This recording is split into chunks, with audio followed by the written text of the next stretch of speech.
Mga kababayan, ang pambansang awit ng Pilipinas.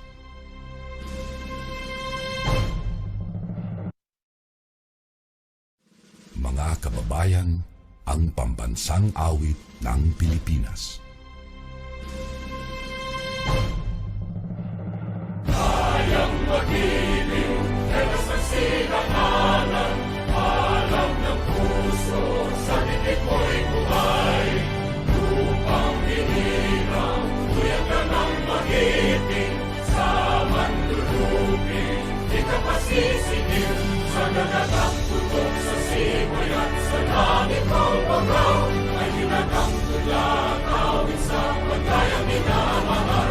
Ang isang ng matawad mo'y tagumpay na nagtitindig, ang bituin at araw niya kailan ang may di magtitindig. Luman ang araw ng walang pagsinta, mo'y langit sa piling mo. Ang inigaya ng pagkay mga amin, at mamatay ng dahil sa'yo.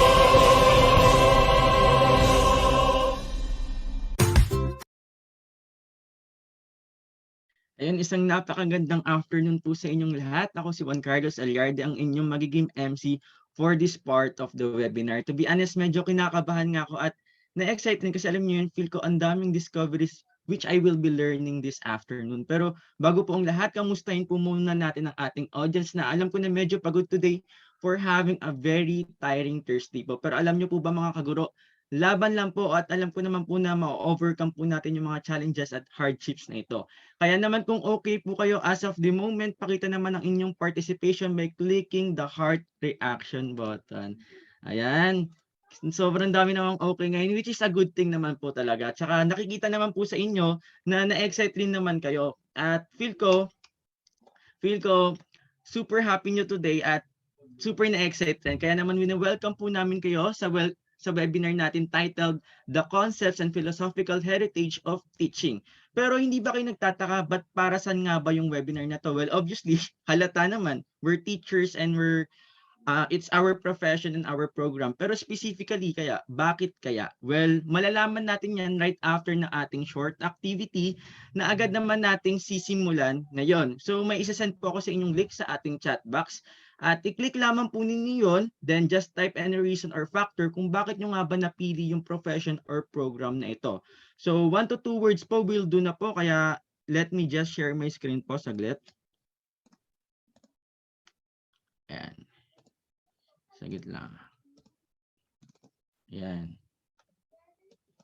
Ayan. While waiting po, for me, bakit ko nga ba nagpili yung pagiging teacher? Kasi bigla lang nagbago yung yung pananaw ko sa buhay. Parang bigla lang nagbago yung mga gusto ko sa buhay. Dati kasi engineering talaga yung gusto ko, then naging student teacher nung senior high. Then parang kakaiba yung feeling, iba yung fulfillment pag nagtuturo ka sa mga estudyante, yung mga lower year. Ganun. So, basahin ko lang po yung question. Why do you want to become a teacher? So, sabi dito, to inspire kids, I love kids, dream course, free cake sa Teacher's Day, which is totoo naman, pati yung kanta ni Yeng na salamat. I was inspired daw, job opportunities, love for the subject, then help student, it is my passion, free cake sa Teacher's Day, ano ba? The subject, which is yung math, kasi math major tayo, dream, and help students more than my love to, ayun. So, napakarami pala nating factors tsaka reasons, no, kung bakit natin napili yung kursong ito, which I think related mamaya sa topics natin later. Nakakatuwa lang din po na isipin na despite our differences, we chose and ended up with the same program. With all the programs kasi ni-offered ni PUP, nakakatuwa lang na napili natin yung isang bagay na sa palagay natin ay mag-excel or mag-grow tayo as a person and as a professional. Kaya naman tara na, makinig, matuto at mag-reflect. Pero wag po natin kalilimutan to take a screenshot of today's webinar para sa ating evaluation form. Pero bago po mangyari ang lahat ng ito, panoorin po muna natin ang inandang video presentation ng Group 1 na agad naman pong susundan ng ating unang speaker for this part, Miss Micah Cao. So wait lang po.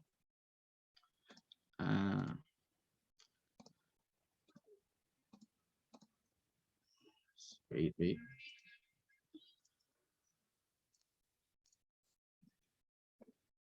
Share screen. Share sound.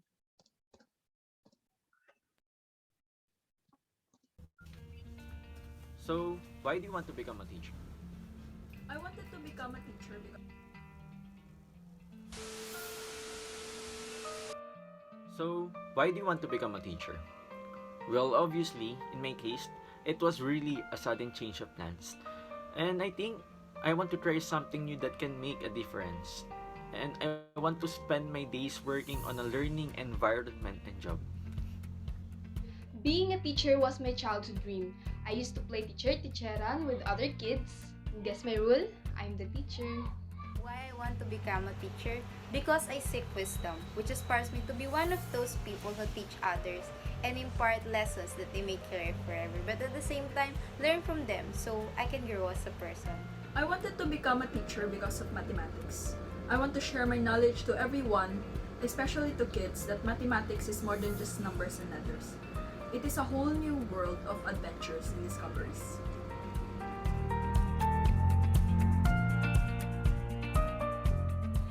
Teaching is not just a job, but a profession. We are responsible for the welfare of our future generations.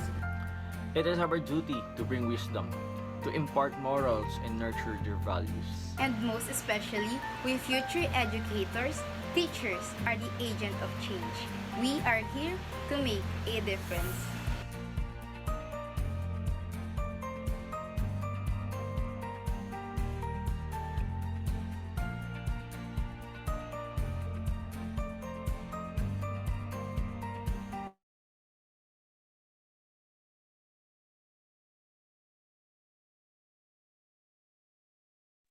Ayan, grabe talaga yung video presentations na ginawa ng ating Group 1. Thank you so much sa inyong effort. So nakikita talaga doon kung ano nga ba yung mga reasons kung bakit natin gusto maging teacher. So iba-iba talaga tayo ng reasons. Alright? So magandang araw sa ating lahat, sa ating butihing Guro, Ma'am Corpus, at sa ating mga magaganda at gwapong kaklase na nakikinig ngayon. Gagamitin ko na rin po itong pagkakataong ito upang pasalamatan ng Group 1 na siyang nagbigay sa akin ng pagkakataon upang makapagturo sa inyo or more of a impart something yan. So I want also to encourage everyone to take down notes so you can give feedbacks and insights later on, okay?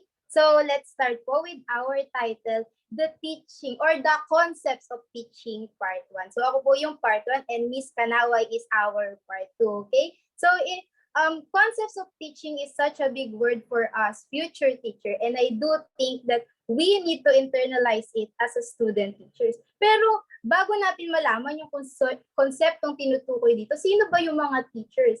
Ano yung kanilang characteristics, attributes, and standards? So who is a teacher? Ano nga ba yung role o ano yung ginagawa ng guro kung ano yung kanilang mga gampanin? So who is a teacher? Next slide, please.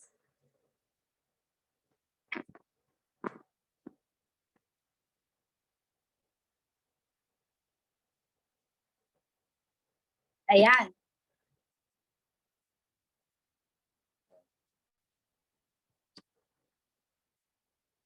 So, who is a teacher? Ano nga ba yung mga role na ginagawa nila, okay? So, sabi, wait lang po natin yung ating slide.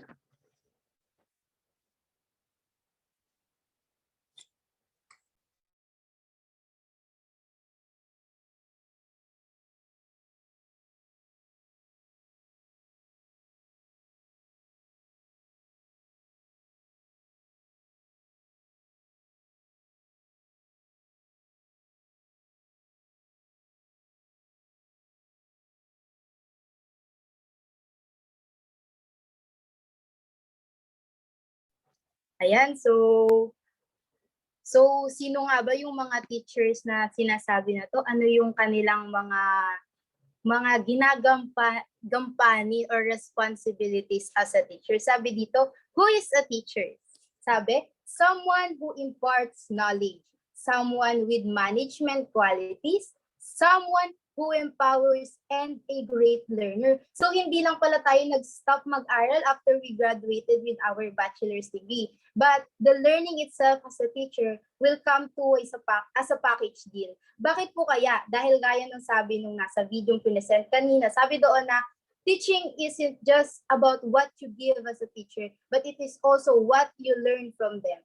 Okay? So learning daw is also someone who helps others to have new experience.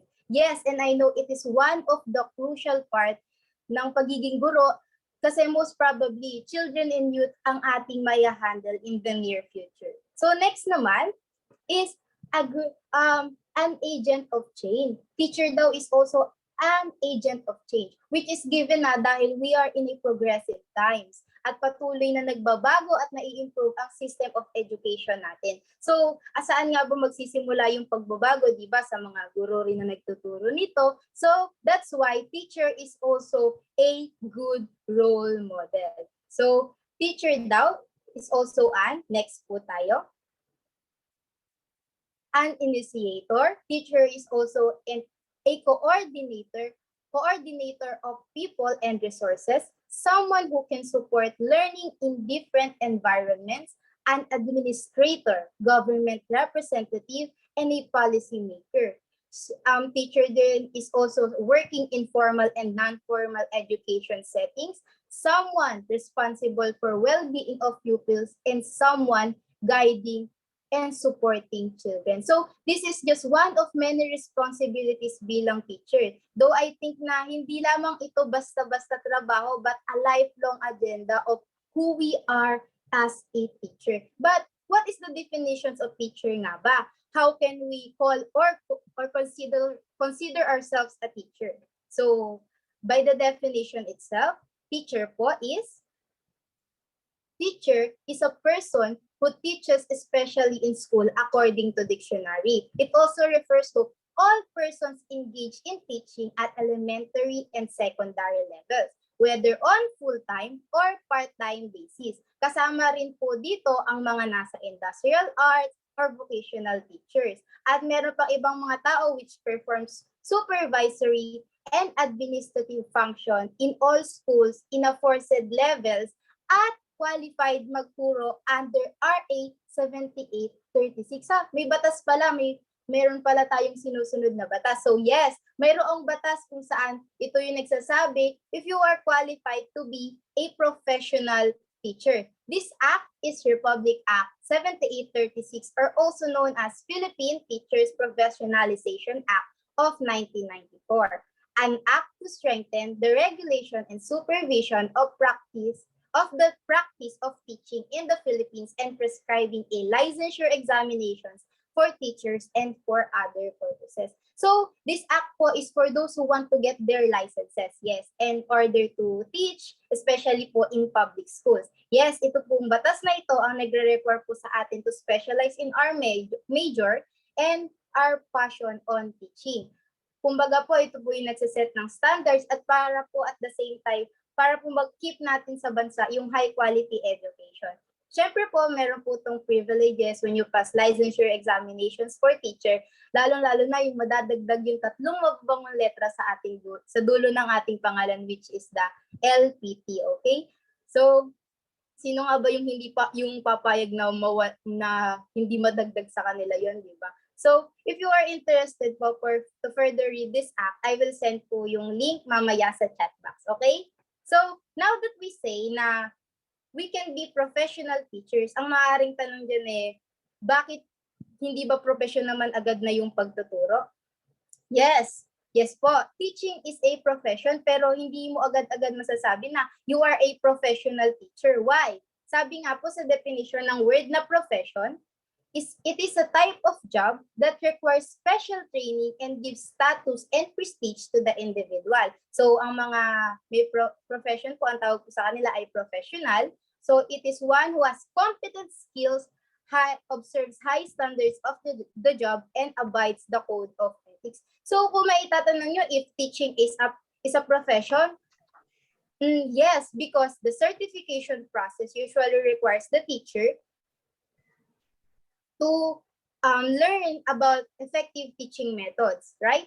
Child development and how to work effectively with students. Similar to many other professions, teachers also have many opportunities to develop themselves professionally. Pero sabi mo po kanina, hindi mo agad-agad na masasabi na you are a professional teacher. So bakit? So kasi a professional teacher is a licensed professional who possess dignity and reputation with high moral values as well as technical and professional competence and adheres to observe and practice a set of ethical and moral principles, standards, and values according to Code of Ethics of Professional Teachers of 1997. So this only means na you are a professional teacher if you are an LPT. Malinaw po ba? Okay, so yes, teaching is a profession, but you can only be called as professional teacher if you undergo the due process. Kaya nga po tayo may batas. Ayan. Ayan, medyo parang sobrang haba na agad. Parang dire-diretso naman na agad si Micah magturo. Ganyan. So, para ma-ano muna natin yung ating boredom. So, let's go to our next topic muna, attributes of an effective teacher. Attributes of an effective and efficient teacher. So, let's do a game muna po, okay? I encourage everyone po to open their cameras para sa ating game. Ayan, nakikita ko na yung mga magaganda at gwapong mukha natin. So, let's do ang pinaka-famous na game sa lahat, Char. Ang put a finger down. So, ang rules po natin ay simple lang. So, put a finger down. If you have the majority of ng mga nakasulat sa screen natin, so put your finger down. If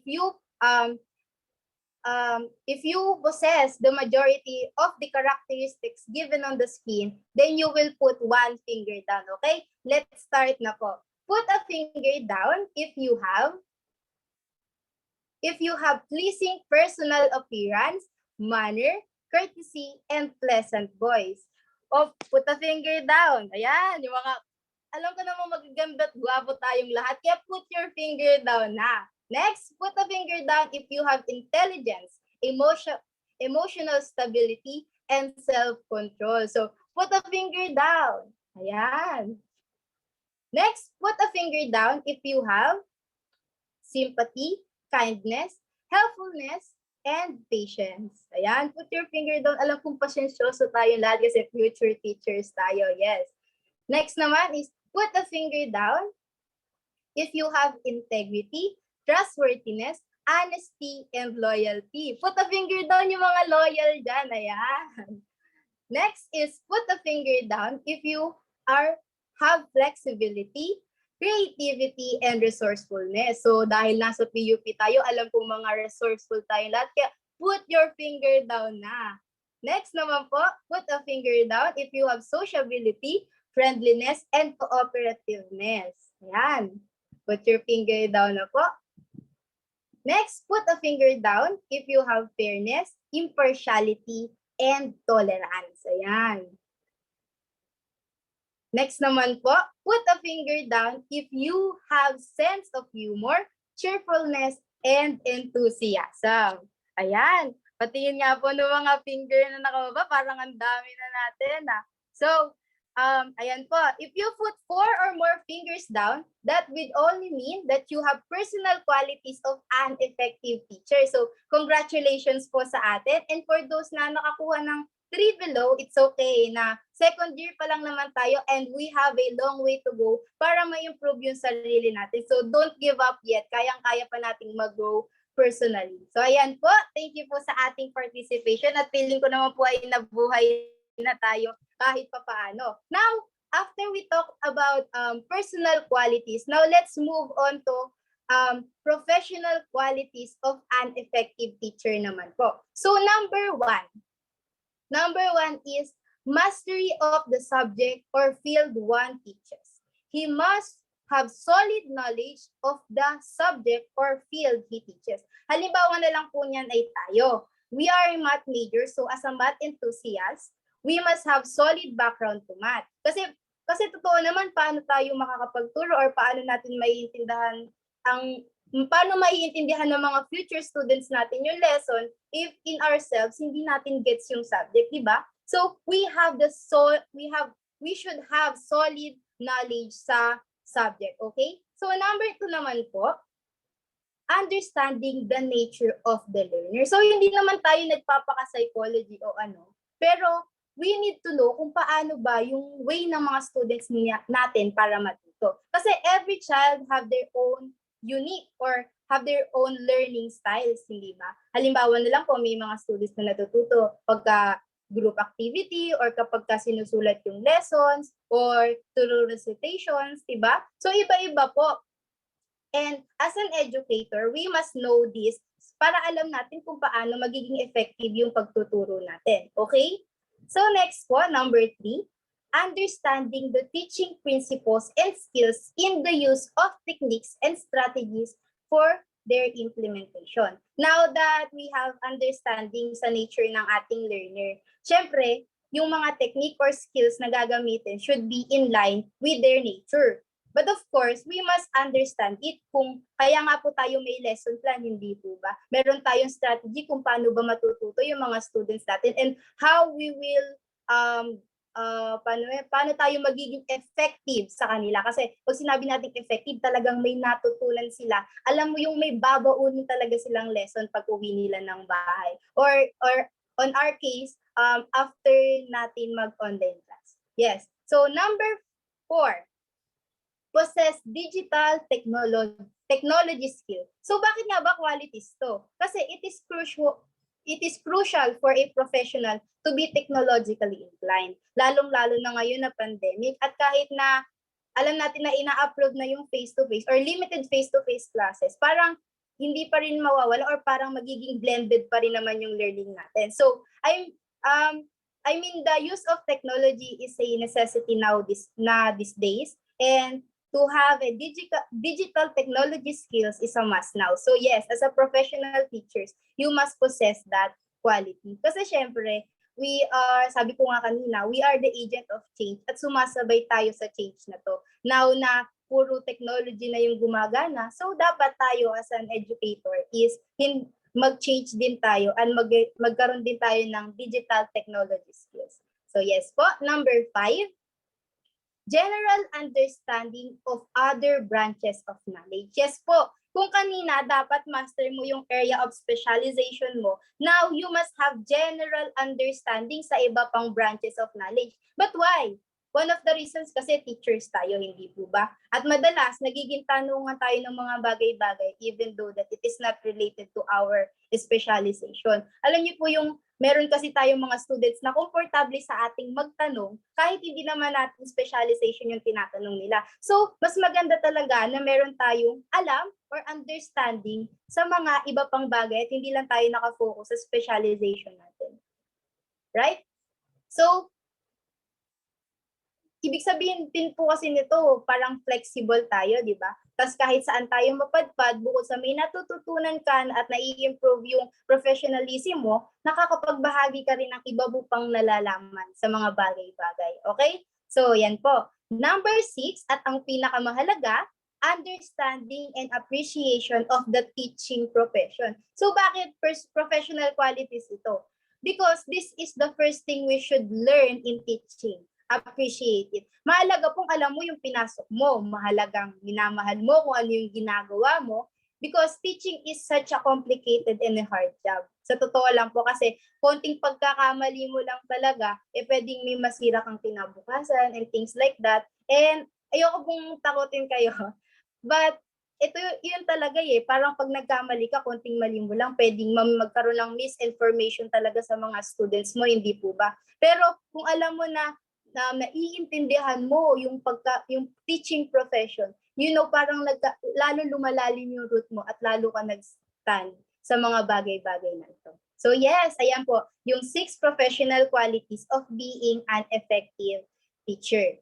So, kung naisip mo na, parang hindi ko kaya, ang laki ng gampanin, parang professional and personal qualities pa lang, wala na ako, paano ba yan? Parang ganun yung pwede nating maisip. So, ang masasabi ko lang po sa inyo, parang think it this way na it is a stepping stone for us to be successful and to be fulfilled in teaching and to make our dream to break stereotypes, lalo-lalo na sa atin ng mga teachers na madaming stereotypes at para magkaroon din ng difference or makagawa tayo ng difference as we always say. Right? So, ayan, nakikinig po ba tayong lahat? So, we can attain this if we embody the teaching profession. Okay? So now, let's move on to social and professional standards of in teaching profession. So, the social standards muna po tayo. So, kung kanina, qualities, ngayon naman ay standards. Ano nga ba yung pinagkaiba nila? So, dito sa standards, it is what we expect to the teacher at ito yung mga demands, okay? So, social standard. So, since teachers, sabi nila, ito yung pangalawang magulang, ang mga magulang sa paaralan, ang taga-gabay, taga-turo, at kung ano-ano pa. Talagang factor na sa atin na turuan yung ating mga students to behave appropriately, hindi lamang sa loob ng school campus, kung hindi rin po sa labas or sa society natin. So, social norms and cultural values are considered part of professional and social life. Transfer from teacher to students and necessitates academia or school or any other academic institution to become a role model, leaving a positive impact on students in and out of the classroom. So, sabi nga kanina doon sa who is a teacher, kailangan maging role model tayo, okay? So, ano nga ba yung mga ina-expect sa mga teachers galing sa Code of Ethics? Sabi dito, social interaction, being a good human being, have good relations with colleagues, good relations with the students, have a positive attitude, passion of public service, fairness in dealings, and loyalty to the country and nation. So, konti pa lang to sa mga social standards na sinabi sa atin ng Code of Ethics, okay? So, these are the things that we teachers must abide. Sabi nga po kanina, sabi ko kanina, we are a living role model sa mga bata. So bilang guro, yung mga proper behavior towards our society must be seen in us. Okay? So, next naman po is yung professional standards in teaching profession. Sabi dito, it is the attitude towards work reflects professionalism of university teachers. So, professionalism by its definition kasi it is the competence or skills expected to a professional. So that's why meron pong mga demands yung teaching profession. So isa na rin po dito yung good communication with professional experts, colleagues, and students. So why? Dahil syempre, I believe na good communication towards the people around you is a great place for you and for them to grow. Hindi lamang personally but professionally especially. Most likely niyan we will get things done agad-agad at maayos at hindi toxic yung environment lalo na sa school tayo tiyak magtatrabaho. Okay? So kailangan talaga meron tayong good communication sa mga taong nakapaligid sa atin. Next naman po is sound knowledge in the subject and related duties that is to be performed. Next naman po is technical skills of teaching explicitly and focused content orientations. Okay? Next naman is system evaluation and opening a new spectrum of information. And lastly, firm determination and commitment with the profession of teaching. So ayan, yan po yung mga professional standards na kailangan nating ma-attain as a future professional teachers. Yan. Next naman po is ang 8 habits and ang ating last topic, ang 8 habits of highly effective 21st century teachers. When we say 21st century teachers kasi, sila yung mga pasok sa gumagamit na ng technology as an academic means. Kaya, these 8 habits should be kept in our mind kasi sure na nakasama po tayo dito. Okay? So, number 1 is adapting. So, bakit kaya? Siyempre, gaya ng sabi ko kanina, at uulitin kong muli na we are the agent of change. Kaya subject tayo sa pagbabago at mag-adapt sa growing or changing learning environment natin. So, educator must also be able to adapt in dynamic or changing teaching experience when it all goes wrong in the middle of the class. When the technology fails, the show must go on. Lalong-lalo na ngayon, ito yung best example for adapting. Yung from face-to-face classes ng senior high ngayon, online class tayo, which I do think na lahat tayo is nahirapan. But the teachers, even though that they are also having a hard time, they needed to adapt immediately. Adapt to change, right? Para makapagturo at maging effective and patuloy pa rin yung learning kahit nasa screen lamang tayo. Okay? So, kailangan adapting tayo. Kasi patuloy talagang magbabago ang sistema ng ating edukasyon. Okay? Number 2 naman po nakalagay dyan is being visionary. Sabi dito, imagination is a crucial component of the educator of today and tomorrow. Pag sinabi kasing vision, naaalala ko yung isa sa mga mentoring na natin. Sabi dito, vision is something you see when you close your eyes. So, di ba ang ganda? So, it is the same for us 21st century teachers. We use technology as an advantage to be an effective teachers. Okay?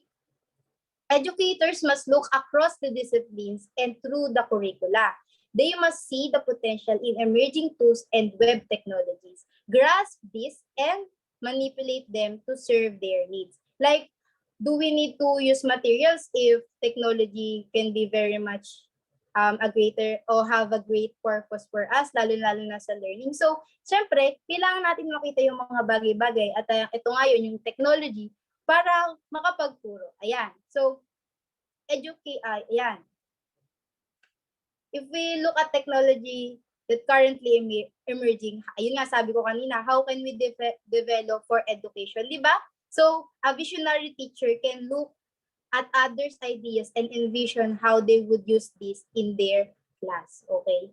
So, number 3 naman tayo is collaborating. So, sabi kasi sa root word niya na collaborate, sabi ang meaning nito is work jointly on an activity, especially to produce or create something. So, collaborating as an educators, we must be able to leverage or use these collaborative tools to enhance and captivate our learners. Educators too must be collaborators. sharing, contributing, adapting, and inventing. So, sa collaborating, maganda natin naisip na collaborate with technology, right? Pero, pwede, tinutukoy din dito na we must be collaborative with the others pa sa mga colleagues natin, mag-share and contributing, adapting sa mga bagay-bagay, and especially sa mga students natin. We should be collaborating also to them. Number 4 is taking risks. So, there is much to learn. How as you as an educator know these things. So, sabi nga taking risks, kahit naman sinabi natin kanina na we must have solid knowledge on our specialization, dapat meron tayong understanding sa other branches of knowledge, hindi pa rin natin masasabi na alam natin lahat, okay? Hindi natin masasabi na alam natin lahat. So, pwede, kaya you must take risks and sometimes surrender yourself to the student's knowledge. So, sabi dito, identify the goals and facilitate the learning. So, facilitate the learning, ibig sabihin, we are not just spoon-feeding in simpler terms. Hindi lang tayo nagtuturo, but we give them opportunity to educate their classmates on their knowledge, okay? So, parang, as you as a teacher, hindi ka lang bigay ng information, pero sinicirculate mo yun sa buong klase and you facilitate them, okay? So next naman is use the strength of digital world to understand and navigate new products, have them teach each other. Yun nga yung sabi ko kanina, trust your student. Kasi as a teacher, you must facilitate also para yung learning hindi lang sa kanila, hindi lang na-stop sa kanila, but nasi-circulate pa rin na meron silang discussion to themselves, okay? So number 5 is learning. Educator expects the students to be lifelong learners. So parang iyan yung goal natin na kasi pagka patuloy ka natututo, patuloy kang lumalago as a person, as a professional. So gusto rin natin yun mangyari sa mga students natin, okay? So hindi natatapos yung daloy ng karunungan and it is the same for all of us. Mapa students mayan, gaya nga ng sabi ko kanina, o ikaw bilang teacher, gaya nga nung, ayun nga, na we should adapt to changes and we should be and always be, kumbaga, in a trend. Kung sa atin naman, kailangan lagi tayong pasok sa trend, pero educational trend naman, okay? Number 6 is communicating. Sabi dito, to have anywhere, anytime learning, and teacher must be anywhere and anytime. So the 21st century teacher is fluent in tools and technologies that enable communication and collaborations. They go beyond learning just how to communicate and collaborate. They also know how to facilitate, stimulate, control, moderate, and manage communication and collaboration. Gaya nga ng sabi ko kanina, kailangan yung teachers is also good communicators. Kasi nga, bilang teachers, ikaw yung humahawak, ikaw yung nagfa-facilitate, ikaw yung kumokontrol sa kanila kung paano mangyayari, kung anong gagawin, so kung paano sila matututo and everything like that. Number 7, isa sa mga habits ng 21st century teachers is modeling behavior. Paulit-ulit kong sasabihin, pero di ako magsasawa na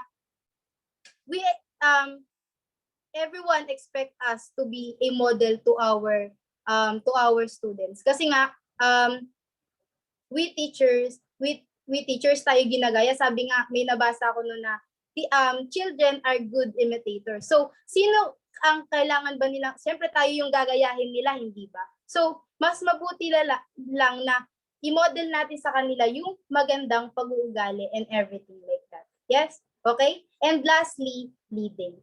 Where they are a champion in process of ICT integration, a quiet technology coach, the 21st century educator is a leader. So we are a leader. Given na yun as a teacher, gaya nga nung sabi ko kanina, na we facilitate, moderate, at yun yung mga ginagawa rin naman bilang isang leader. So hindi lang naman tayo magiging leader sa loob ng ating classroom or sa mga hinahawakan nating student, but we can also be a leader sa mga colleagues natin in the near future, okay? So like clear goals and objectives, leadership is crucial to success or failures of any project. So yes, ayan po, as a teacher, ilan lamang to sa mga bagay na need natin i-keep in mind.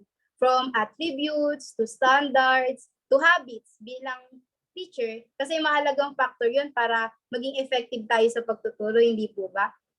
And I hope somehow I impart something to you or motivate you at least.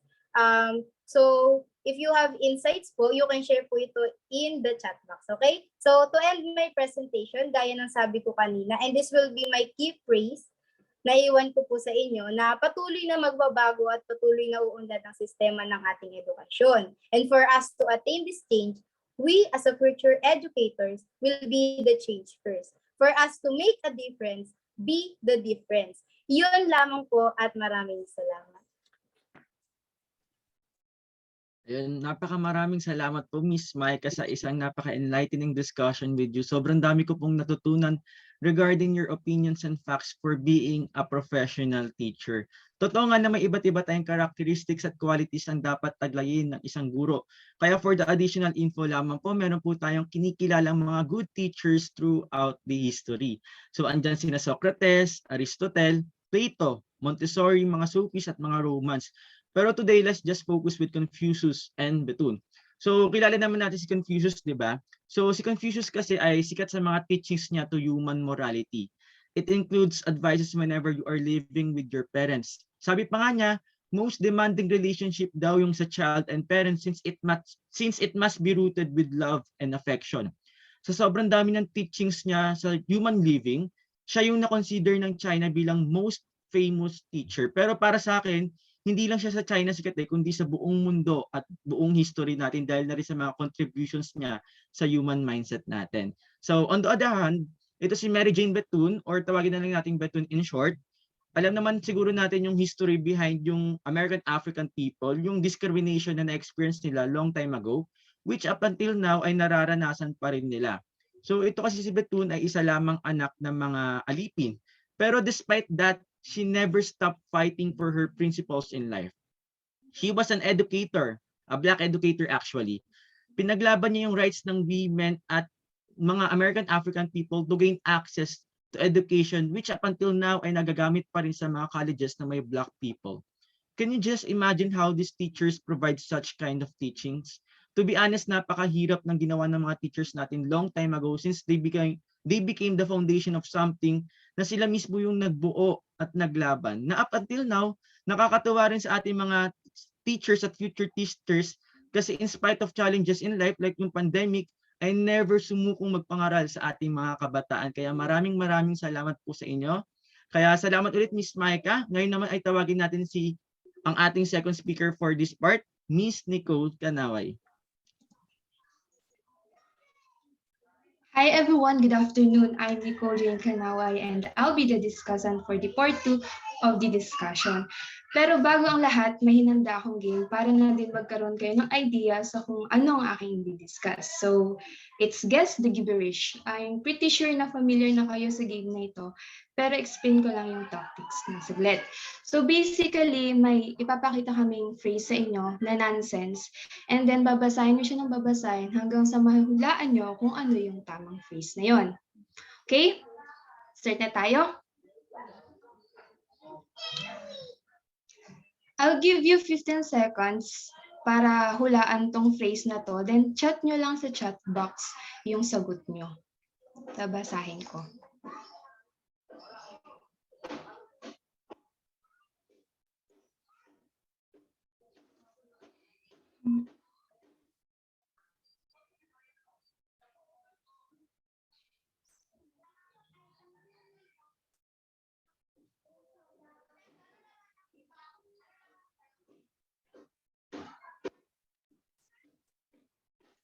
Ayun, may mga nagsagot na. Roles of teachers daw.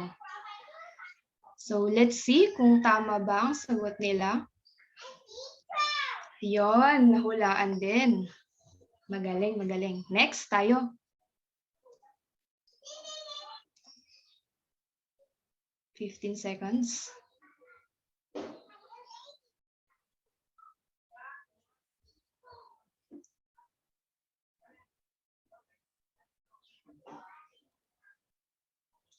Reveal the answer, please.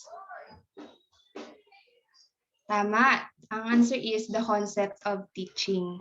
So, mostly naman kayo lahat. Tama yung sagot. Next.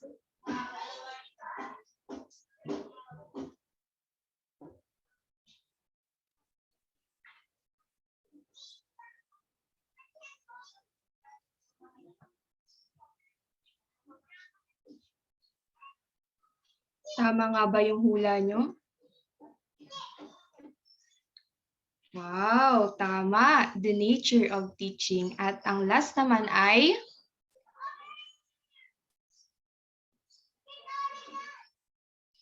Next, please.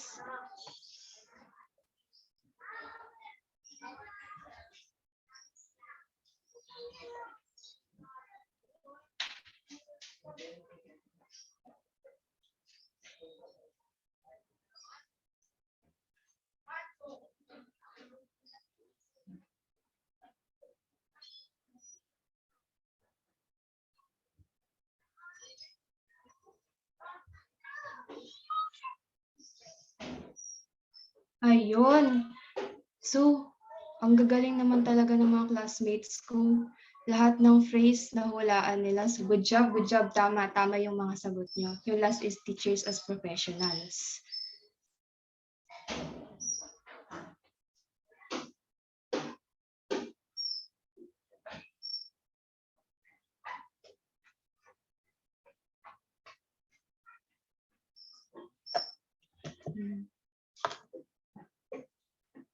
So yung mga hinulaan yung phrase kanina, yun yung mga points that we're going to talk about. First, yung the most common teachers' roles, the nature of teaching, teachers as professionals, and the last, yung the concept of teaching. Ang una nating pag-uusapan is yung the most common teachers' roles. Next slide, please.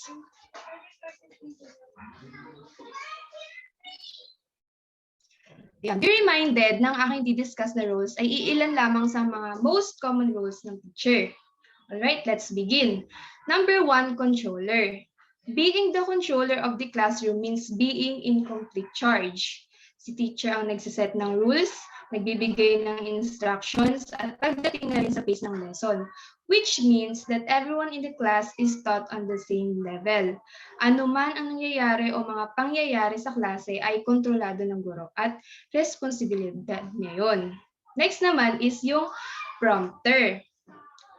How and when the teacher can act as a prompter. Say for example, me. I am here discussing in the middle of my topic and then bigla kong nakalimutan yung sasabihin ko.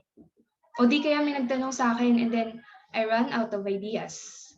That's the time na magiging prompter yung teacher natin o yung prof.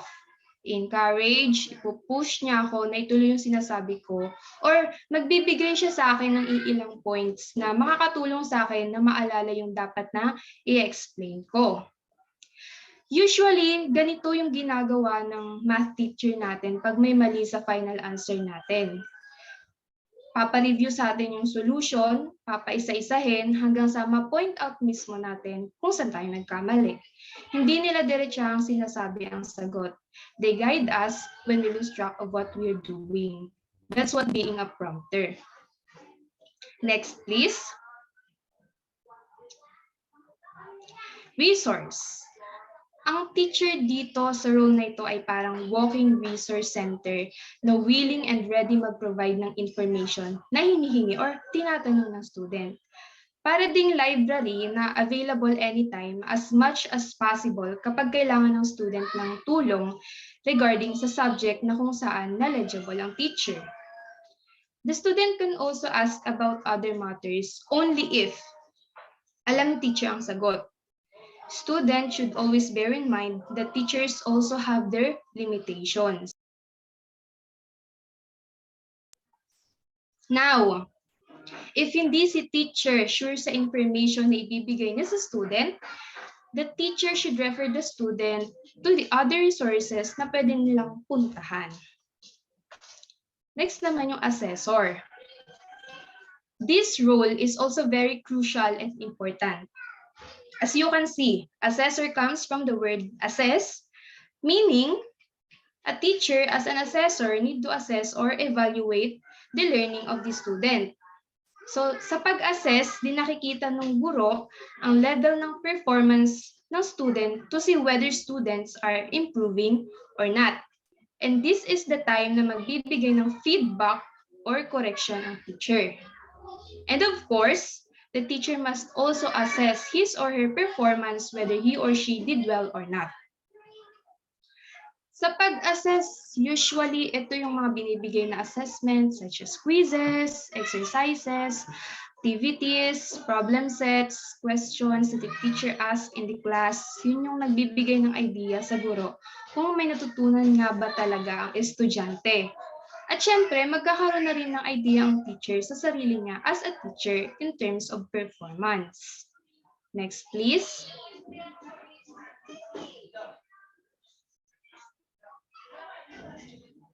Next is organizer. This may be the most difficult and important role the teacher has to play. Bakit? Kasi dito nakadepende kung gaano magiging ka-successful ang flow ng kaganapan sa klase. Mula sa pag-organize ng iba't ibang activities, pagbigay ng instructions, pag-set up hanggang sa feedback. Napaka-importante na maging organized ang pagbibigay ng instructions nang hindi malito at makasunod na naayon ang mga students. Next, participant. In case if there's an activity taking place in the class and the teacher takes part in it, nagiging participant na din siya. It is one way of encouraging more students na sumali sa activity. Just keep in mind lang to blend in with the class and not to outperform them. And last, tutor. This is the most common role na ginagawa ng teacher sa classroom. Na-explain yung topic, tinuturo yung formula, and so on and so forth. Sila yung nagiging coach natin kapag lalaban tayo sa quiz bee or any other competition na sinasalihan ng mga students. The teacher provides guidance, advice, and help students clarify ideas and limit tasks. So yun yung the most common roles of teachers. Proceed naman tayo sa next topic. Next, please. The nature of teaching.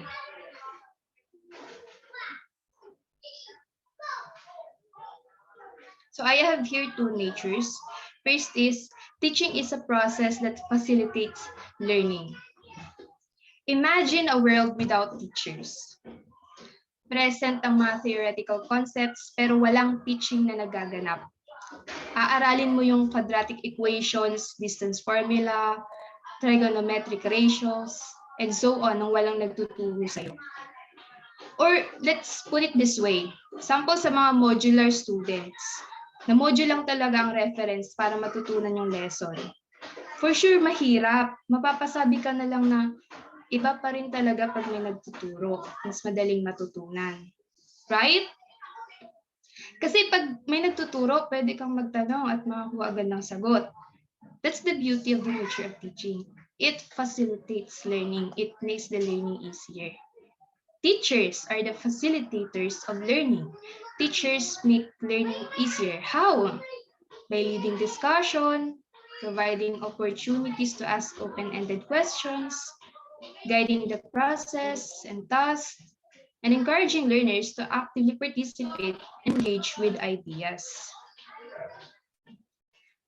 Another nature of teaching is it emphasizes the development of values and guides students in their social relationships.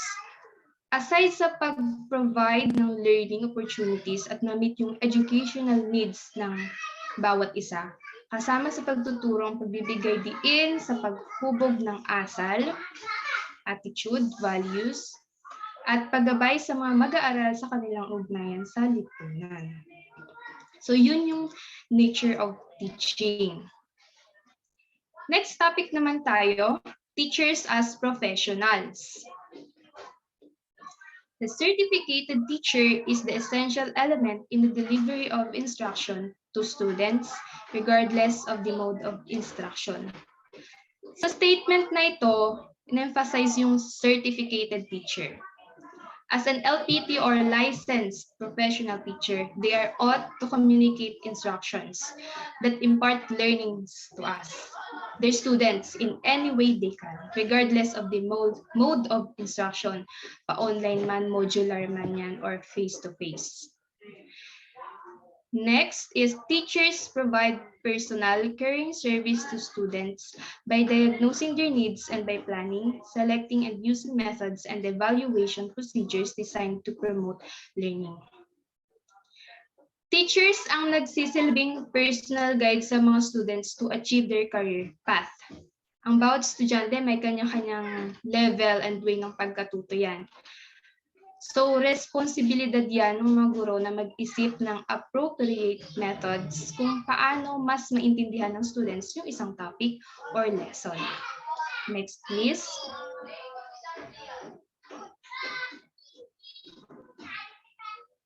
So, ito yung last sa teachers as professionals.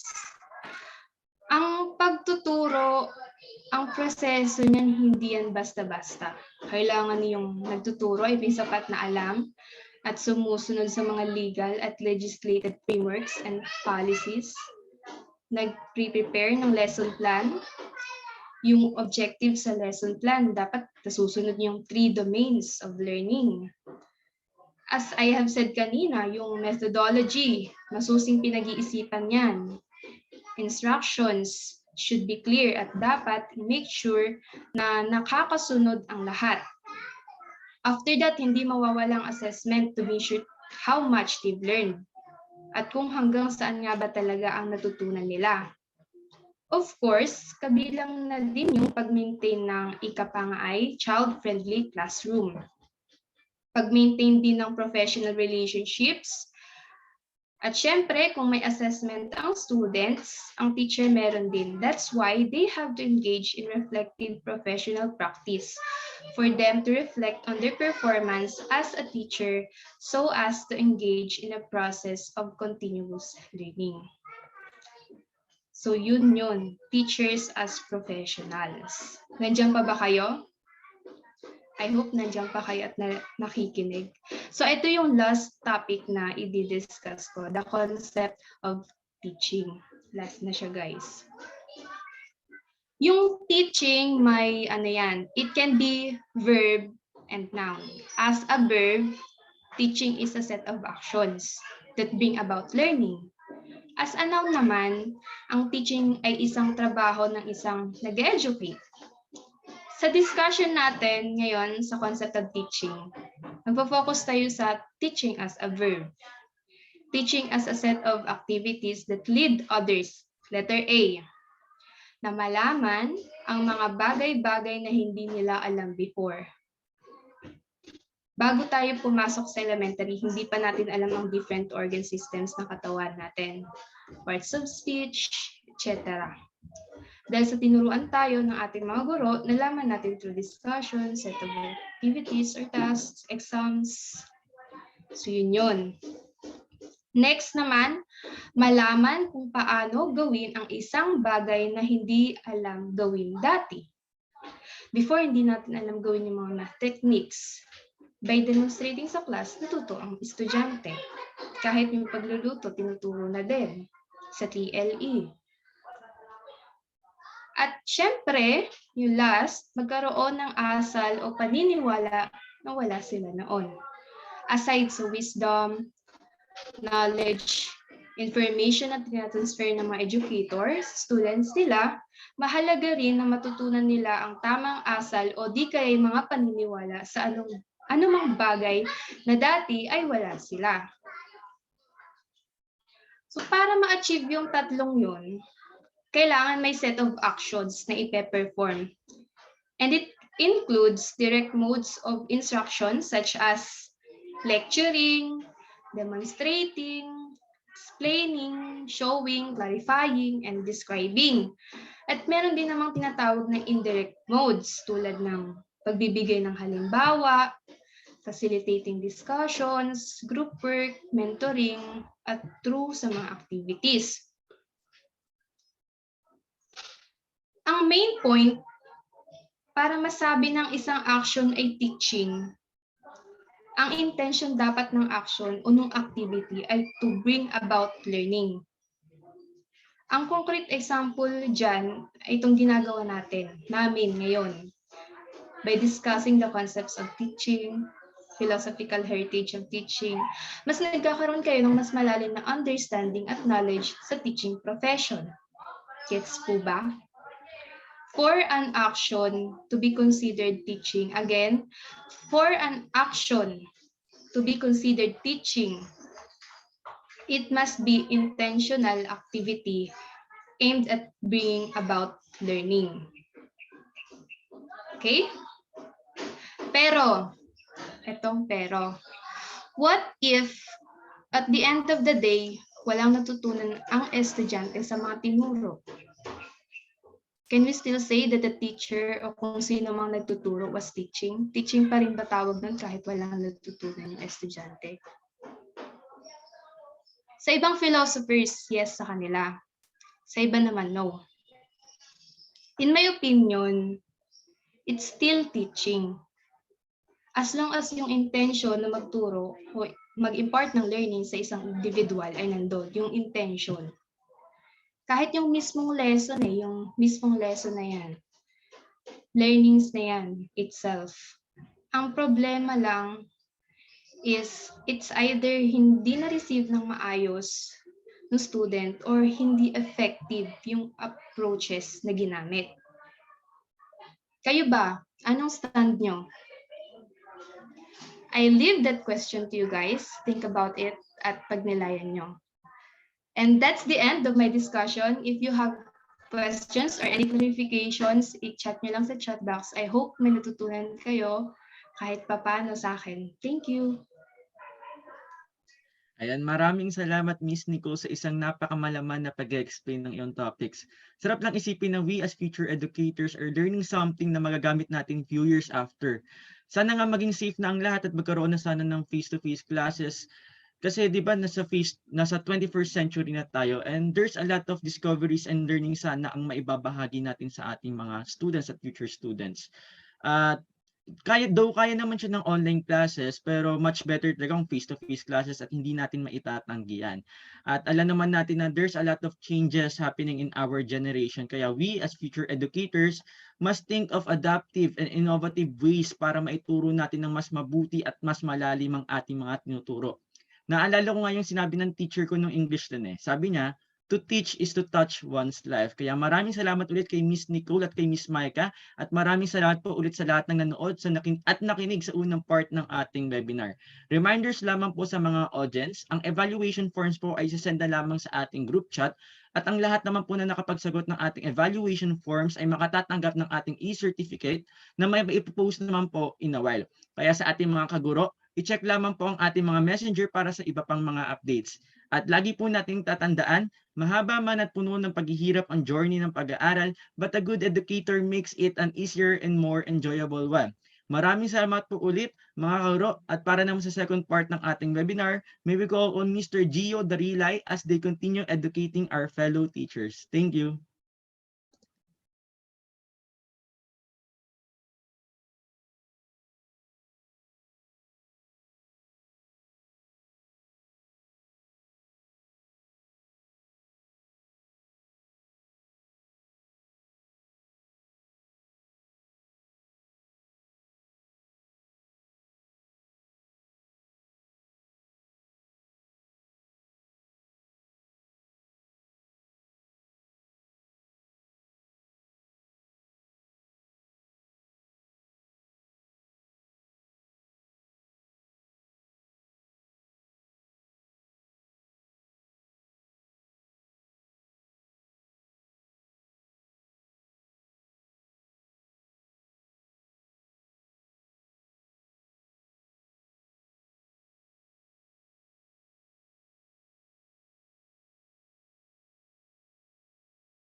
Have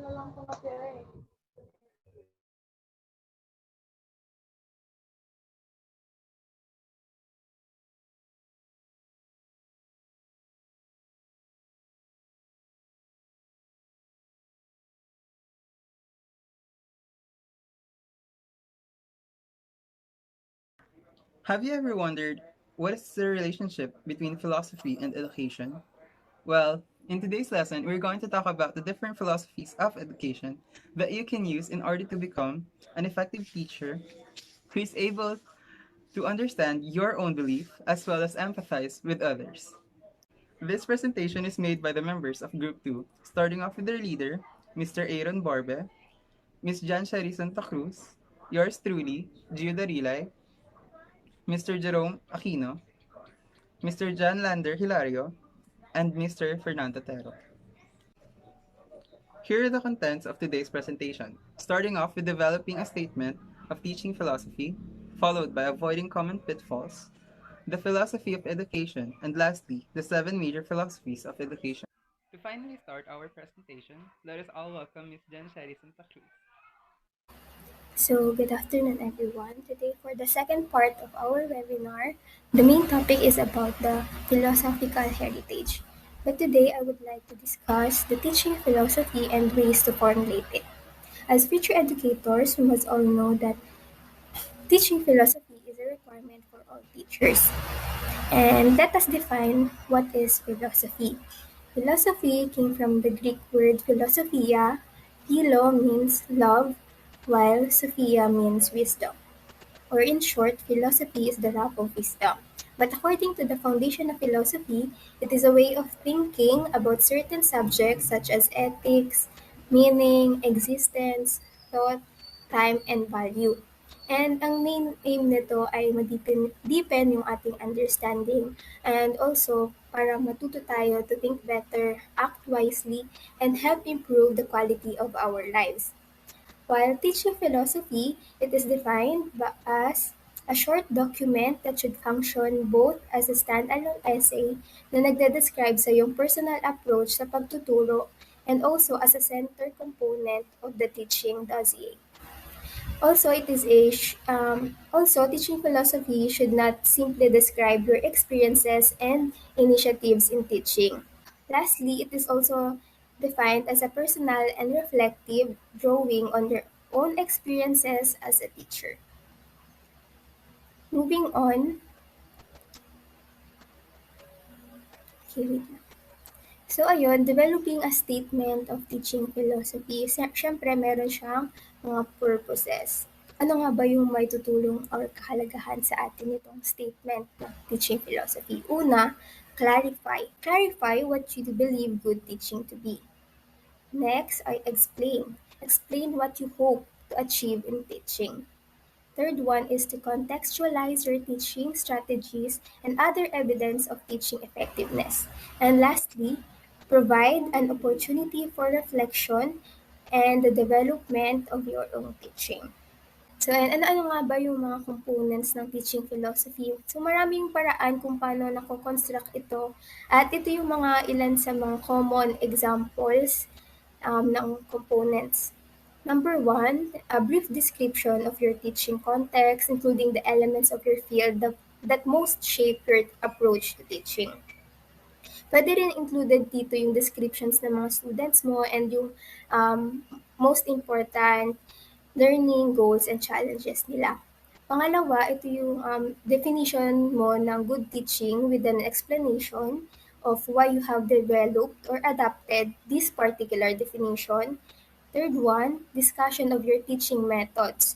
How do you implement your definition of good teaching?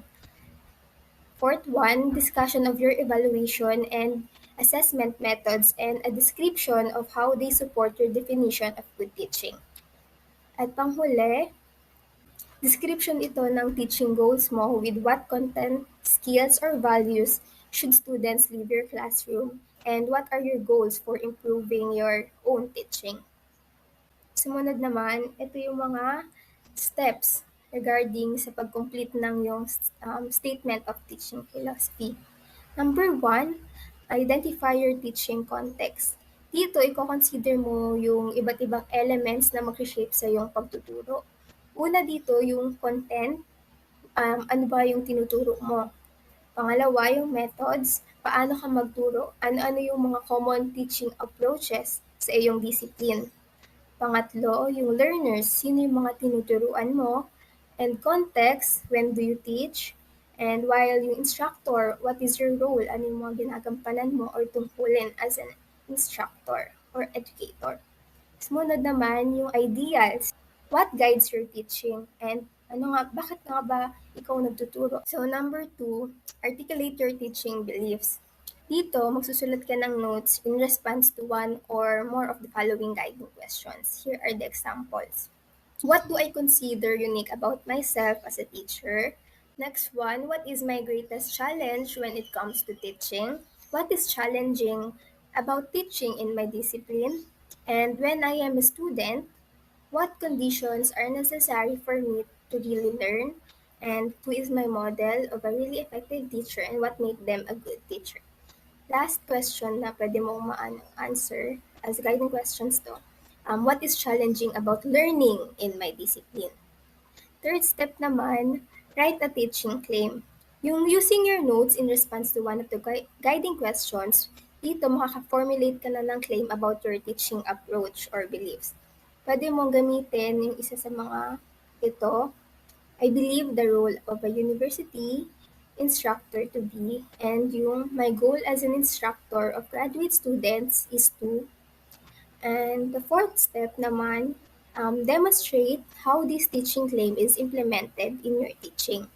Dito, ano-ano nga ba yung teaching strategies or activities na nagamit mo as an instructor or na-experience mo bilang students na nagsusupport sa iyong teaching claim. Sumunod naman, yung ating fifth step. Add evidence of effectiveness. Dito, nasasagot nito yung how do you know this teaching method supports the kind of learning or teaching described in your teaching claim. Yung evidence na to pwedeng anecdotal, derived from evaluation of your teaching, or located in your supporting materials. Number 6, reflect and connect. Dito, masasagot nito kung ano nga ba yung connect ng mga ideas na to. Anong klaseng instructor ang kanilang dinedescribe.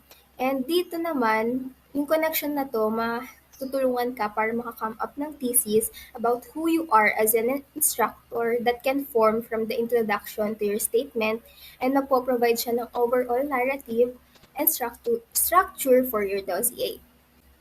Number 7, review. Do these statements accurately capture who you are or want to be as an instructor? Tapos dito mo rin mare-review kung may kulang pa ba, kung yung teaching claims na ba to ay appropriate sa types of teaching context na iyong tuturuin.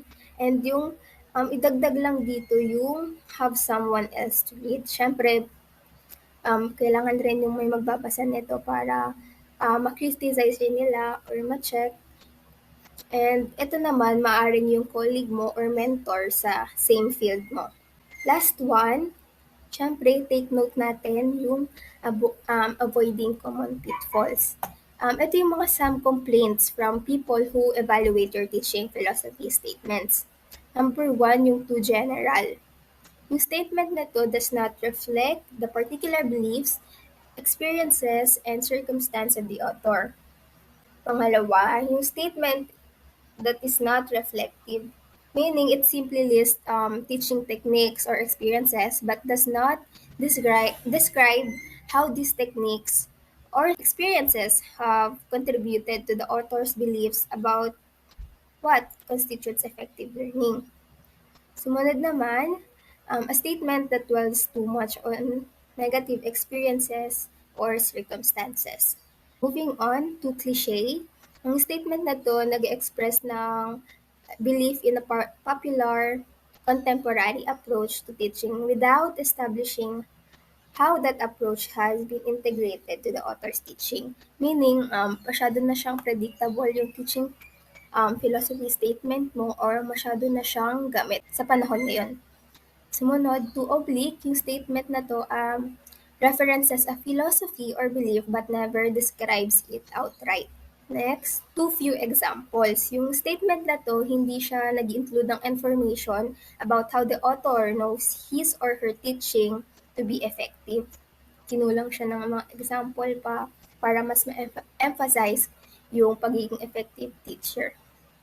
Lastly, ito yung too much jargon. Yung statement nag-includes ng maraming jargons. Ito dapat iwasan kasi maaaring less accessible siya sa mga readers. Mas okay yung mga ginagamit nating words ay madaling may intindihan dahil syempre may iba't iba tayong levels ng understanding and yung iba maaaring hindi agad maintindihan yung pinapahiwatig mo kapag masyadong malalim yung mga words. So to understand it more, here are some examples.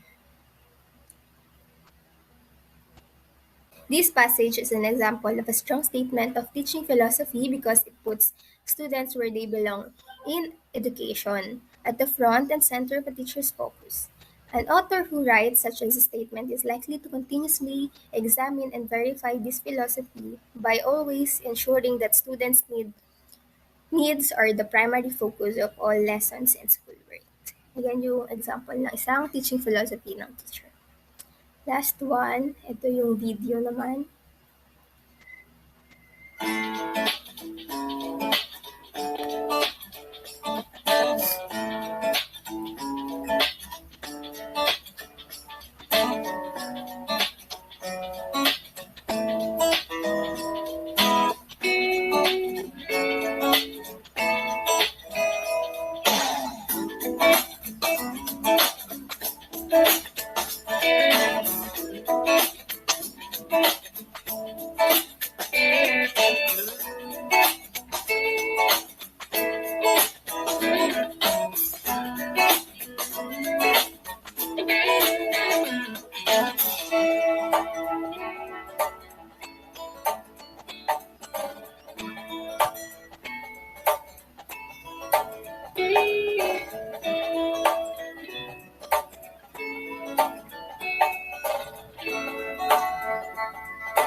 So, ayan. To conclude my talk, the importance of our statement of teaching philosophy is it shows future employers, parents, students, and colleagues what we value as an educator and what teaching skills we have. And with that, I hope you learned something. Thank you, and stay safe, everyone. Thank you for that wonderful presentation, Ms. Santa Cruz. And for me, I strongly agree to the final statement from that video. It really feels great seeing a student being motivated from what you taught, and somehow it gives you pride knowing that you've had an impact to them. Proceeding to our next topic, let us all welcome Mr. Airon Borbe explaining the seven major philosophies of education. Hi, good afternoon to everyone. So please let me introduce myself. I am Airon S. Borbe. I am the Vice President of BSEDMT 21D and the leader of Group 2. So let's go back to our main topic, which is philosophy of education. Ano ang philosophy of education? We all know that philosophy derived from the Greek word philo means love and sophia means wisdom. So that we can say that philosophy of education is the love of wisdom in education. Long before, there were professional philosophers of education. Philosophers and educators debated questions familiar to contemporary philosophers of education. And they asked this certain question. First, what should be the aim or purpose of education? O ano nga ba talaga ang purpose ng edukasyon?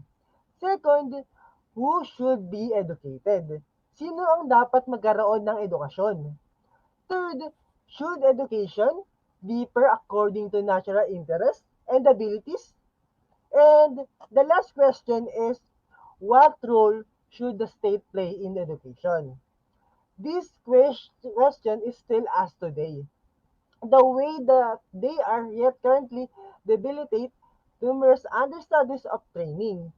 Why study is a question that never disappear? Or bakit nga ba ito hindi nawawala?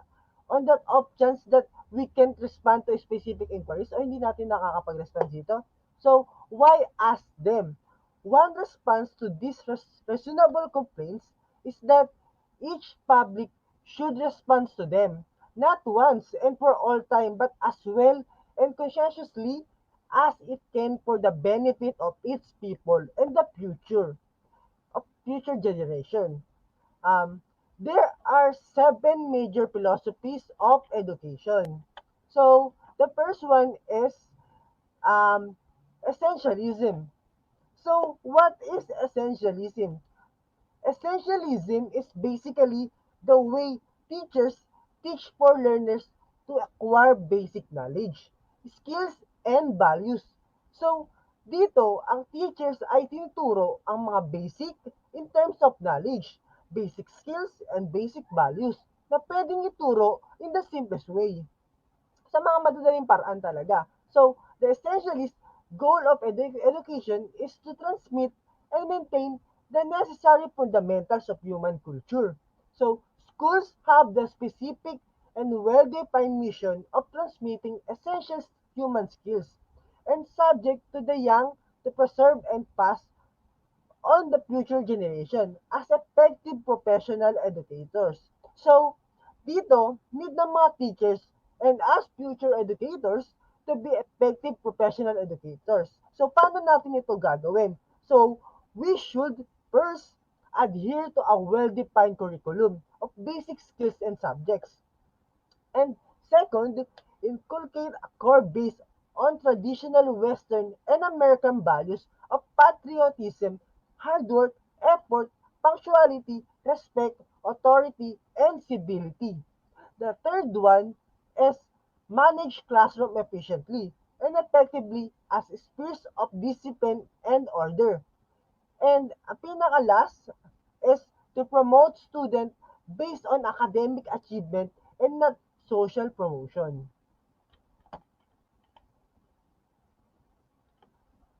The second in the list is progressivism.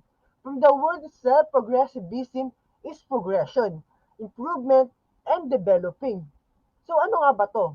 Teacher teach to develop learning into becoming an intelligent citizen of a democratic country. So, according to William Hurd Kilpatrick, a professor of education at Columbia University's Teachers College, made progressivism an integral part of a teacher's progression. from pre-service to practice. In restructuring this problem, solving into the project's method, Kilpatrick followed three guiding principles. So ano ba itong tatlong principles na to? Paano to gamitin? So, ang first one is genuine education involves problem solving. So, problem solving. Then, second one is learning is enriched as student collaboratively research and share information to formulate and test their hypotheses.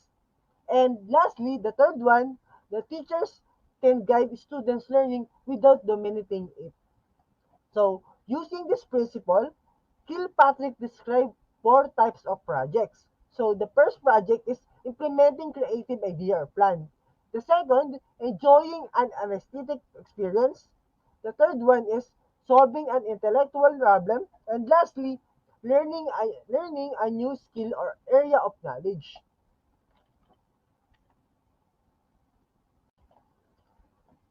Next is next one is perennialism. If we say perennialism, it is the development of students in terms of rational and moral powers. Like idealists and realists see schools as environment for students' intellectual growth.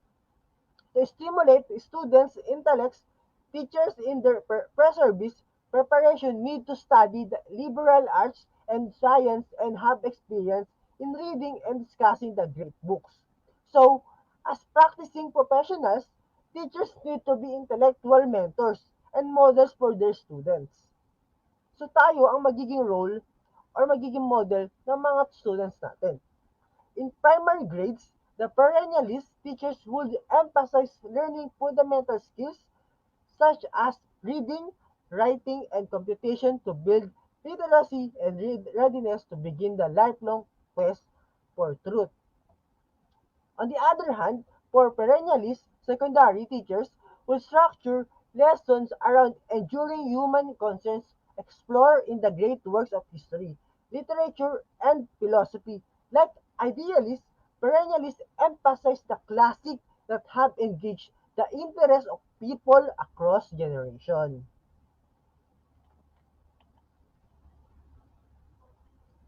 After perennialism, we have the existentialism. So, what is the difference of existentialism to the first three? Fundamentally, the teacher teaches to help students define their own essence. Teaching from an existentialist perspective is not easy because teachers cannot specify goals and objectives in advance. These are determined by each student as an individual person.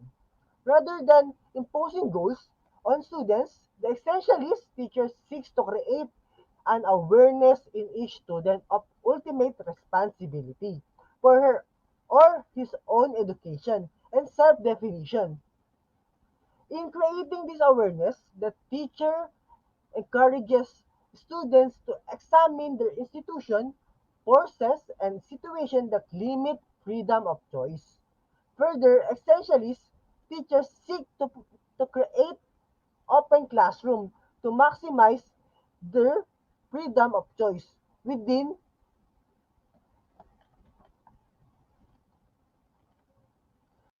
these open learning environments, instruction is self-directed. Existentialists would oppose the standard movement, especially its emphasis on standardized testing to measure academic success, as an impediment to personal choice and freedom. Standardizing instruction in every classroom diminishes the creative uniqueness of each educational setting. Our third to the last is behaviorism. The teachers teach to modify and shape the student's behavior. It's easy to see how operant conditioning can be used for classroom management. There are many behaviors that need to be shaped in order to have an orderly classroom. There are indeed some classroom behaviors that I need to shape in order to enhance learning. For example, students could receive negative punishment for having their phones out. This might mean that they do not receive their daily attendance points. Research indicates that cell phones pull attention, so we can use operant condition to increase attention and learning. So our second to the last is linguistic philosophy. So ano nga ba to? In this type of philosophy, the teachers teach to develop the communication skills of the students. Well-developed communication skills are vital to a child's academic success. At all levels of education, students must be able to communicate effectively. Without well-developed communication skills, children run the risk of failing behind their peers or becoming emotionally overwhelmed or withdrawn at school. According to Richard Peters, a scholar in education, views that education essentially consists in the initiation of an individual into a public tradition resembles that of Durkheim. Paraphrasing the latter, he says the social world confronts the child comes the choices. Further, we are told that child must get on the inside of this world and incorporate. It is him mental structure, and this he does mainly by learning a language. For a people's language is the key to the form of life which they enjoy. Linguistic philosophy believes that language plays an important role in learning process of a child.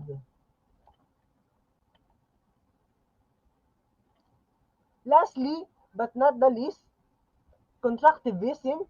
Teachers teach to enable students to construct knowledge. According to von Glasersfeld, a known constructivist scholar, repeatedly affirms that the core thesis of radical constructivists are as follows. Number one, knowledge is actively constructed by the cognizing subject, not passively received from the environment. Number two, coming to know is an adaptive process that organizes one's experiential world it does not discover. An independent, pre-existing world outside the mind of the knower.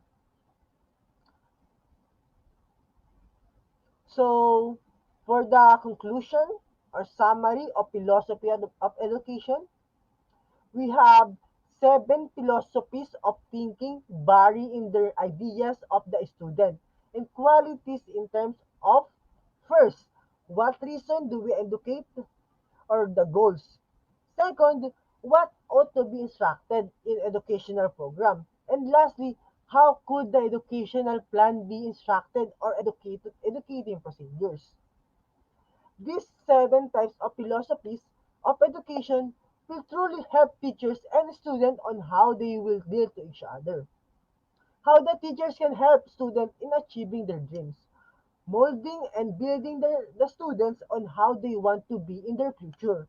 As a teachers and future teachers, we will be the second parent of those students so that their future is on our hands.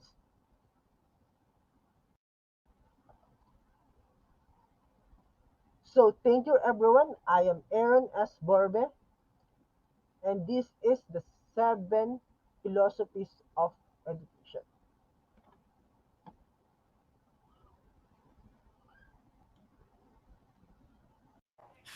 Thank you for that wonderful presentation, Mr. Airon Borbe. And for me, we all know that every person has different learning styles. And as future educators, we must be able to find different ways in order for our students to have full idea of what we are teaching. Using these seven philosophies of education, we will be able to understand and modify the educational process according to the student's capability. To formally end this presentation, let us have this quote from Mr. Albert Einstein. It says, teaching should be such that what is offered is perceived as a valuable gift, not as a hard duty. Once again, I am Gio Darilay, and I thank you all for watching.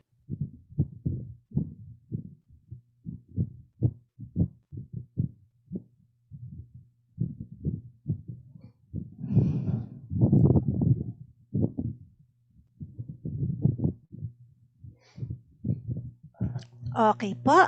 Are we done with our presentations for groups 1 and 2 for lessons 1 and 2?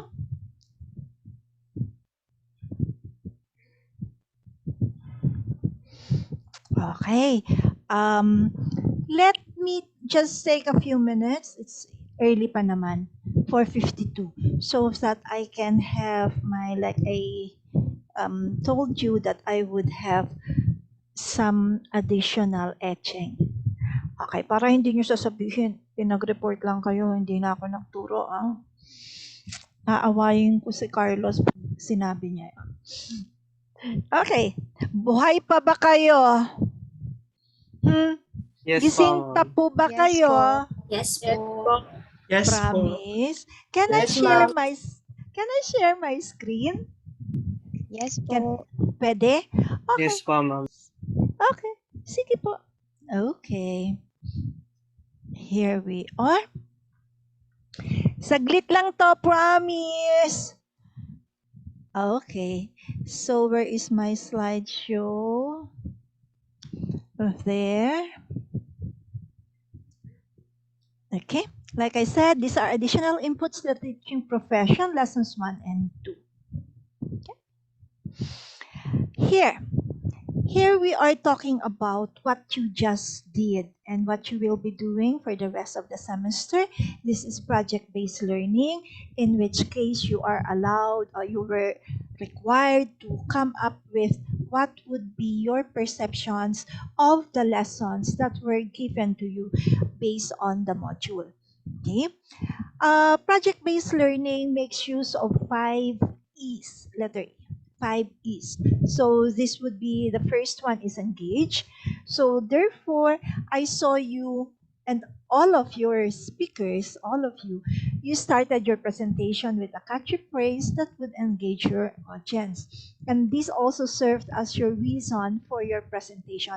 Not simply because it was assigned to you, di po ba? So sa tingin niyo po ba, ito po ba ay talagang nagawa? Ito pong number 1 na letter E, nagawa po ba ng ating mga speakers? Heart react naman dyan, o alay absent. Ayun. Okay. Number 2E. Our speakers talked about what is the module as assigned, discussed also books and references, came up with a lot of citations, and there were some that had some video presentations, and that was really very, very good because it focused and gave emphasis to the topics being discussed. Ito po ba ay nakita natin sa ating mga speakers? Heart react again. Tapos po, wag niyong kalimutan to, ha? Kasi mag-evaluate kayo later nung mga speakers natin and the group per se, the entire presentation per se. Number 3, the third E. Your speakers explained very well. They discussed salient points of the IMs that they felt was really very important. Okay? To be noted by yourselves. Ibig sabihin po, they pointed out to certain items. Pwedeng nagsabi na, hindi ako sure dito, pero ito ang intindi ko. Okay? But what was important is they pointed out certain things. Not just reading, but also picking up certain parts of the presentations to give emphasis on para po ma-gets ninyo yung ibig nilang sabihin. Kasi sometimes we tend to see the entire thing forgetting certain points, and sometimes these points are of extreme importance. Nagawa ba yan ang ating mga speakers? Very good. Thank you, Mr. Borbe. Di ba? Okay. And number 4, elaborate. Going beyond the IMs and discussing the topic. And then again, you would notice na actually meron silang mga dagdag. Since I developed the IMs, obviously, when I was listening to you, I would say na, oo nga, may mga dagdag ang aking mga students, kagagaling. Okay? Very, very good. Again, show me heart react that you agree, that you're yes. Okay. And then the last one, evaluate. Yes, you will be taking the evaluation later on. Make sure that you give top points for your speakers. Okay? Kasi magaling po sila talaga. Promise. And this is the first group na hindi nag-overrun. Nabigyan ako ng time to explain. Okay. These are the 5 developmental stages of teachers. Ma'am, hindi pa kami teacher, magiging teacher kayo. Pag-usapan natin to. Promise. Teachers' developmental stages theory, it assumes that if there are certain stages, these are distinct phases. These are distinct parts that all teachers experience, and these are hierarchical in nature. Stages po, nagsisimula sa baba, paakyat. Okay? Have you had your CALPI, Child and Adolescent Learners and Learning Principles subject already? Yes po, ngayong SEM po. Ngayong SEM. Okay. And from there, you will understand what I am talking about when we talk about developmental stages. Humans develop from the inside out, from the heart out to the limbs, from the heart to the head, from the heart to the lower limbs. Hindi po nauuna ito. Sa totoo lang. Ito po muna ang unang nade-develop. If you're going to look at the ultrasound of a pregnant woman, of the womb of a pregnant lady, you will notice that even as early as 2 weeks after conception, lalo't kung very high-tech yung machine, you will already see that there is a sac. Ganyan, parang ganyan sa itsurang yan. And then inside that, meron dito na pumipitik-pitik ganon. As in, yan, ganyan talaga, gumaganyan. And that is the heartbeat of the child. What the sonologist will do is going to look at that, and then she or he will measure yung puting mass na naandyan. Tapos sasabihin niya, gestational age ng iyong baby is like this, like that, depending on the length or the width of the white thingy there, which is actually the developing fetus. Okay, so the developmental stages that teachers go through would also be addressing the different domains, diba? So that would be cognitive, and Piaget would have something to say about this. And then there is the conceptual development, sabi ni Hunt. Then there is ego by Lovinger, maiba-iba naman kay Freud. Then there is interpersonal development, sabi ni Selman, and values or morals that are based on what Kolbeck has discussed. These stages would incorporate changes in the quality of teaching of the teacher, in the competence in teaching of the teacher, and the form of the teacher as a teacher, as the person moves from one stage to another. Again, this is pointed out by Kolberg. And what we talk about form here, when we talk about form, it's not yung abang tumatagal yung teacher at tumataba. Hindi yan, but rather how the teacher now is interacting with you. Because most probably, nung first year teacher siya, iba ang kanyang pakikitungo sa kanyang students, sa kanyang co-teacher, sa kanyang master teacher, sa kanyang principal. Pero habang nagmamature ang teacher, naiiba rin po yung form of recognition, form of interaction ng teacher. Okay? Teachers' stages of development can be directly applied to the experiences and concerns of all teachers as they learn to teach. As they learn to teach. Ma'am, hindi ba teacher na sila? So marunong na sila magturo? Maybe not as well. Okay? So, balik ko kaya dyan. Yan. Okay? Na changes in quality, competence, and form. Eto naman kayo. Stages of development of pre-service teachers. This is from a paper by Fuller and Brown. This is in 1975. Sabihin nyo, mom, ang inyong reference is very old. In date, in time, I mean in numbers, yes, it's dated. However, the content is extremely relevant until now. Kaya sayang naman po kung ibalibag yan. Okay? So, let us look at the stages of development of pre-service teachers. And this is what is going to happen to you when you are already in your fourth year, first semester, because you will be having your FS1 and FS2. In the second semester of your fourth year, you will be having your practice teaching. Okay. So, pagdating ng inyong FS1, FS2, meron na po kayo ng observation of the class. So maybe in your time, magkakaroon na ng face-to-face learning, teaching and learning. So therefore, you will be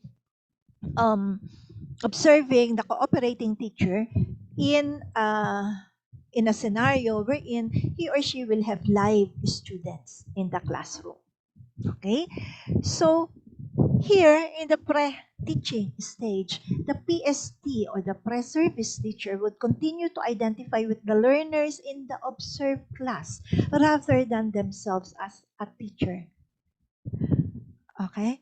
Siguro this would be towards the middle of the first grading period, first semester, wherein you are in your observation stage.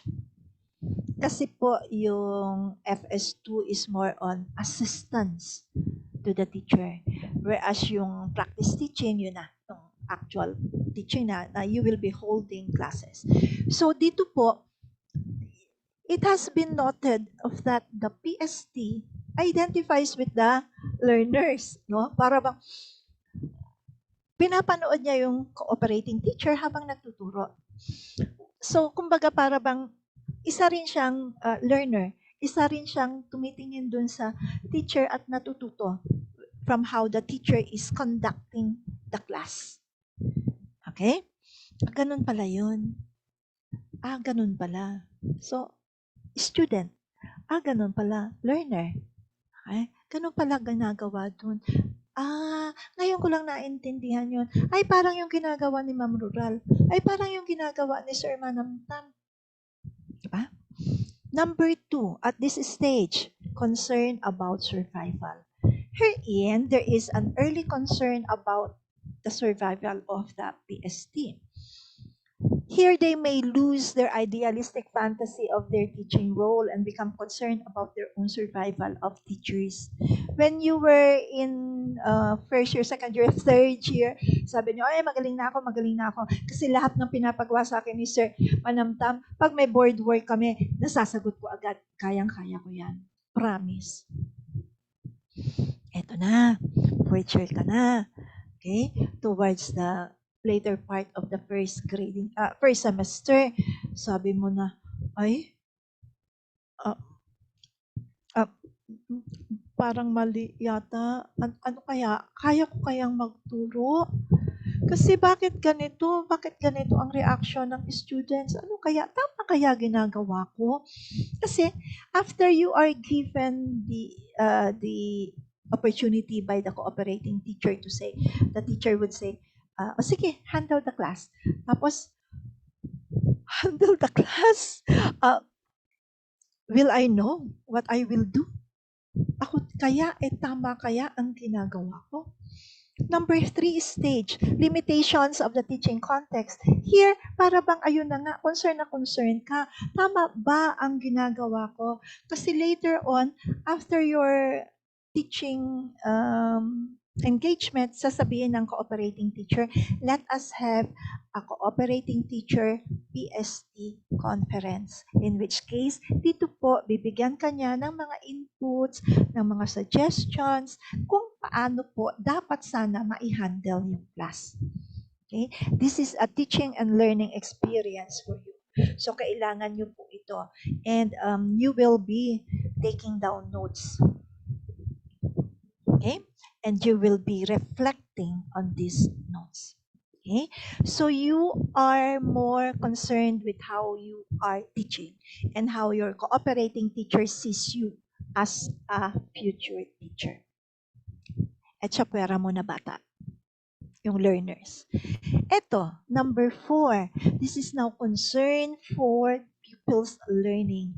Here, you now become more concerned about pupil learning and begin to see your learners as individuals with individual needs. Dito, siguro nasa isip mo dito, magpa-quiz kaya ako, tingnan ko nga kung may natutunan sa akin ang mga learners. The cooperating teacher will allow you to do that. Okay? So, ginawa mo, and then pagbalik ng quiz, oh, lagot, ang bababa. O kundi kaya, uy, ang galing kong magturo kasi kuhang-kuha ng mga bata. O, diba? So, yan pong number 4, that is going to add more to your feeling that you are a teacher. It's gonna add more to your self-reflection na I will be a better teacher tomorrow. Promise. Medyo hindi masyado kaming swak ngayon, but tomorrow we will see each other's point of view and they will understand me better. I will work harder to make them understand me better. Ito naman ang in-service. You have already taken your FS, your PT, and then now you have graduated, and now you have taken the LET, and you passed the LET, and you are now being ranked in the public school system, and now you are in the public school system, or even in the private school system, as the case may be. Okay, this is from a study by Katz in 1972, which is again very relevant. Wag isnabin. So the developmental stages of in-service teacher is starting with the first year is survival. Parang yung kanina, survival din. Here, your major concern is coping on a daily basis. Kasi ngayon may klase ka na, may classroom ka na, you have live students in your classroom. And in the secondary, kung sa elementary, sinasambak kita, sa secondary, dinadambak kita. Alam naman natin, pagdating sa secondary, medyo, there are some students na medyo pasaway. Okay? So here, the teacher begins to question yung personal and professional competence nila and yung kanilang desire to teach, especially if they have a class na, especially kung bagong teacher ka, medyo na andun sa lower sections. Hindi ka mabibigyan ng section 1 kasi bago ka pa lang. Okay?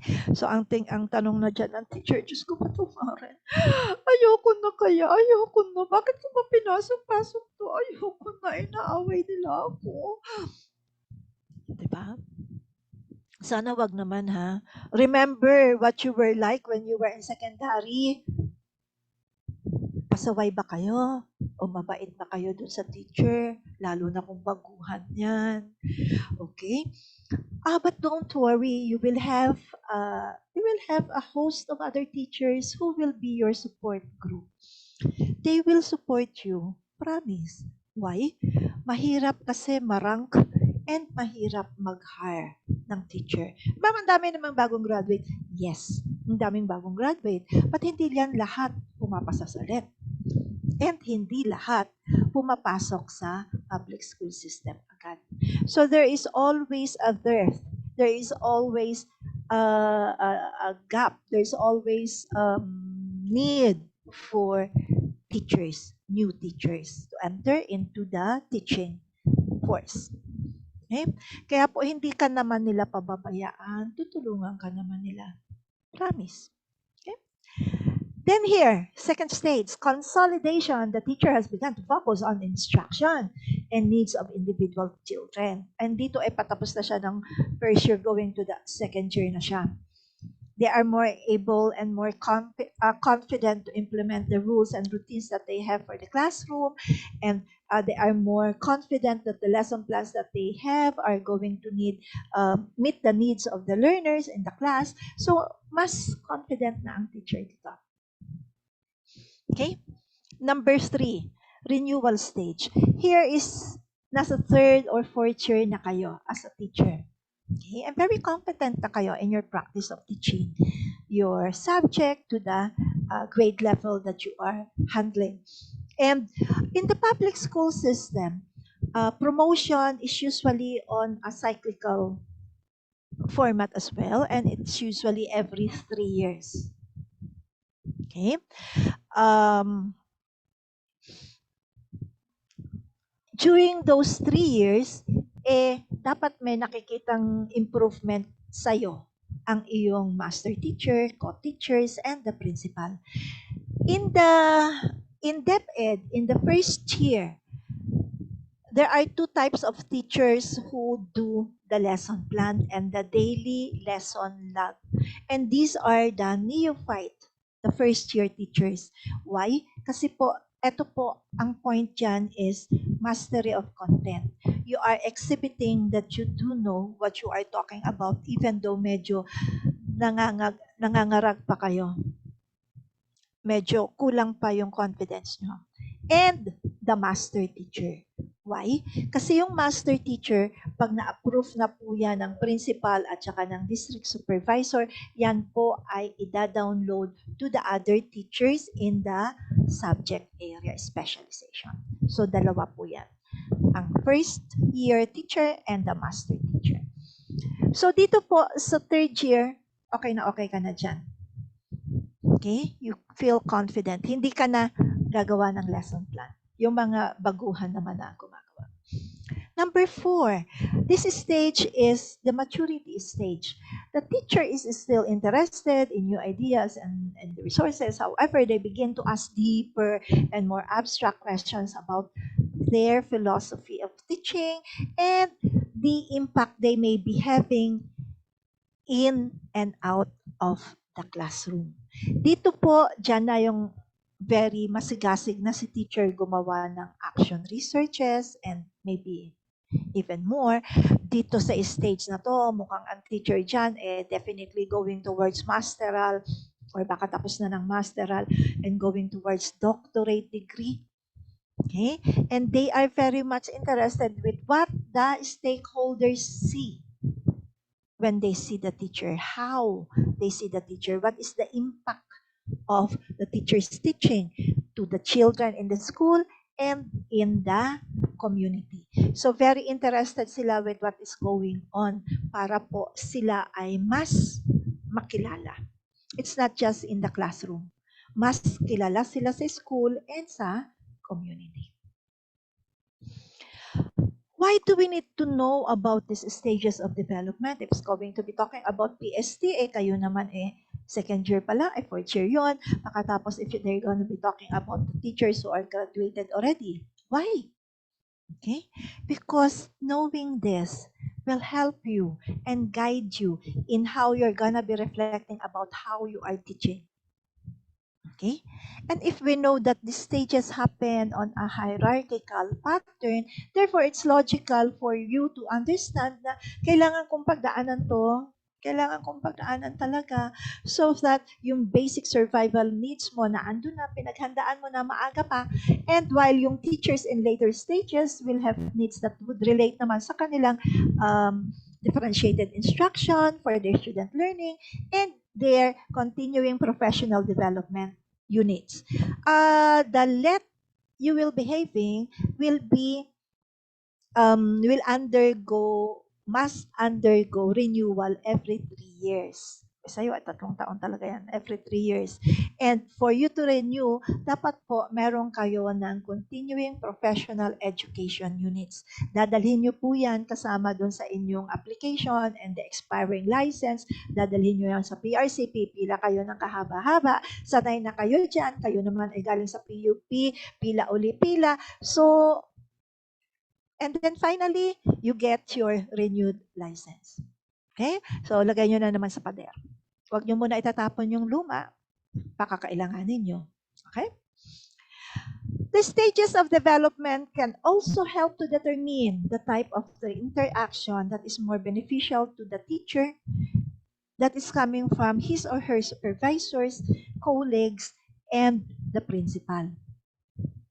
Kaya nga po, importante para sa master teachers and for the colleagues and for the principals to be able to come up with strategies that will identify at what stage of development the teacher is para po makapag-provide sila ng appropriate assistance for the specific needs of the teacher. Sabi ko nga po, meron po kayong support system. Promise. Okay. Clear po ba ito? At this point in time, O tulog na kayo? Kasi alam ko, talent ko yun eh. Yung mga insomniac, pag ako kasama sa hotel room, natutulog sila sa kakadaldal ko. O, di ba? Kayo din, tulog na ba kayo? Hala, heart react. Si Mr. Borbe lang. Kasi 3 tao lang nakikita ko eh. O, ayan, sige. Okay. Let us talk about the dimensions of teaching excellence. So, dimension number 1 is attitude and perceptions. Attitudes and perceptions affect students' abilities to learn. What are the attitudes? Kaninong attitudes to? Kaninong perceptions to? Kabilaan. Kay teacher at saka kay estudyante. So, if your students view the classroom as safe, masaya sila. Hindi sila nagugulat. Hindi sila natatakot sa kanilang teacher. Happy sila. However, if they view your classroom to be unsafe kasi suddenly out of the blue, magtatawag ka for a graded recitation. Suddenly out of the blue, magbibigay ka ng quiz unannounced. Suddenly out of the blue, tatawagin mo si Mr. Borbe. Alam mo, hindi nagawa ni Mr. Borbe yung kanyang assignment, kaya ngayon ang gagawin mo, tatawagin mo si Mr. Borbe, tapos ipapahiya mo si Mr. Borbe. Nangyayari yan, di ba? Nung kayo po ay nasa secondary, nung high school kayo, nangyayari yan, di ba? Sana naman ngayon sa co-ed ay walang ganyan, ha? Sana naman. Kaya nga po, kapag negative ang attitude ng inyong mga estudyante, walang mangyayari dyan. Tapos kung yung mga pinapagawa ninyo ay either masyadong mahirap o masyadong madali, sasabihin ng bata, para bang pinagawa sa akin to para bumagsak ako. Ayoko na. Sino ba naman may gustong bumagsak? Hindi naman ako masochistic. Yung aking teacher sadistic, ako hindi masochistic. Okay? Or, super easy naman to. Walang ka-challenge, manigas. Hay, bukas ko na yung gagawin. Kapag isasubmit na, kasi walang ka-challenge eh. Hindi na naman gagawin ng bata. Okay? Very hard, very easy. Make it somewhere in the middle. Challenging. Okay?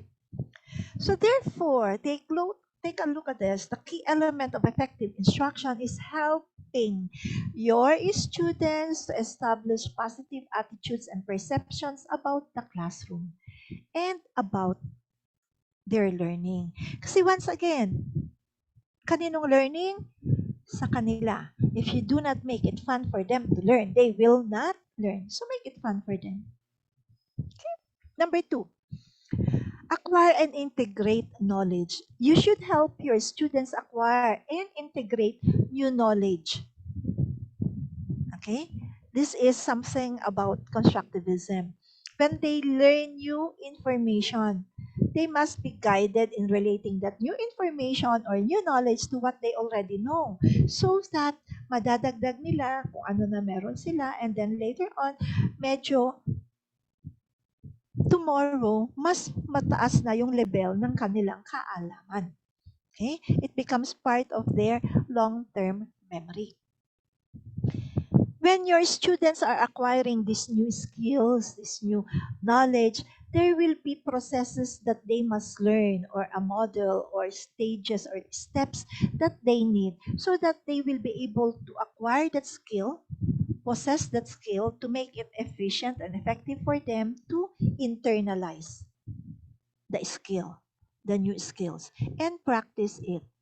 Okay? So that they can perform it easily. Sabi nyo nga po, tatawagin kayo ni Mr. Manamtam and sige, try your best to answer this, to provide a solution to this problem. And he will be there with you every step of the way. He will challenge you. He will not just give you the answer immediately. Kapag medyo nahirapan ka na, he may point out, di ba, look, this particular sign, positive to, di ba, positive. Oo nga, positive pala. Sige. look at the placement of the decimal point. Take a look at that. Oo nga. So, you get to who came up with the knowledge? Who came up with the solution? Di po ba kayo? Kaya lang po, may mga prompts si Sir. Mas mabuti yun, di po ba? Yung mga prompts na binibigay ni Mr. Manamtam. That is why I know that he is a very good teacher. Okay? Number 3. Extend and refine knowledge. Learning does not stop with acquiring and integrating knowledge. Learners develop in-depth understanding through the process of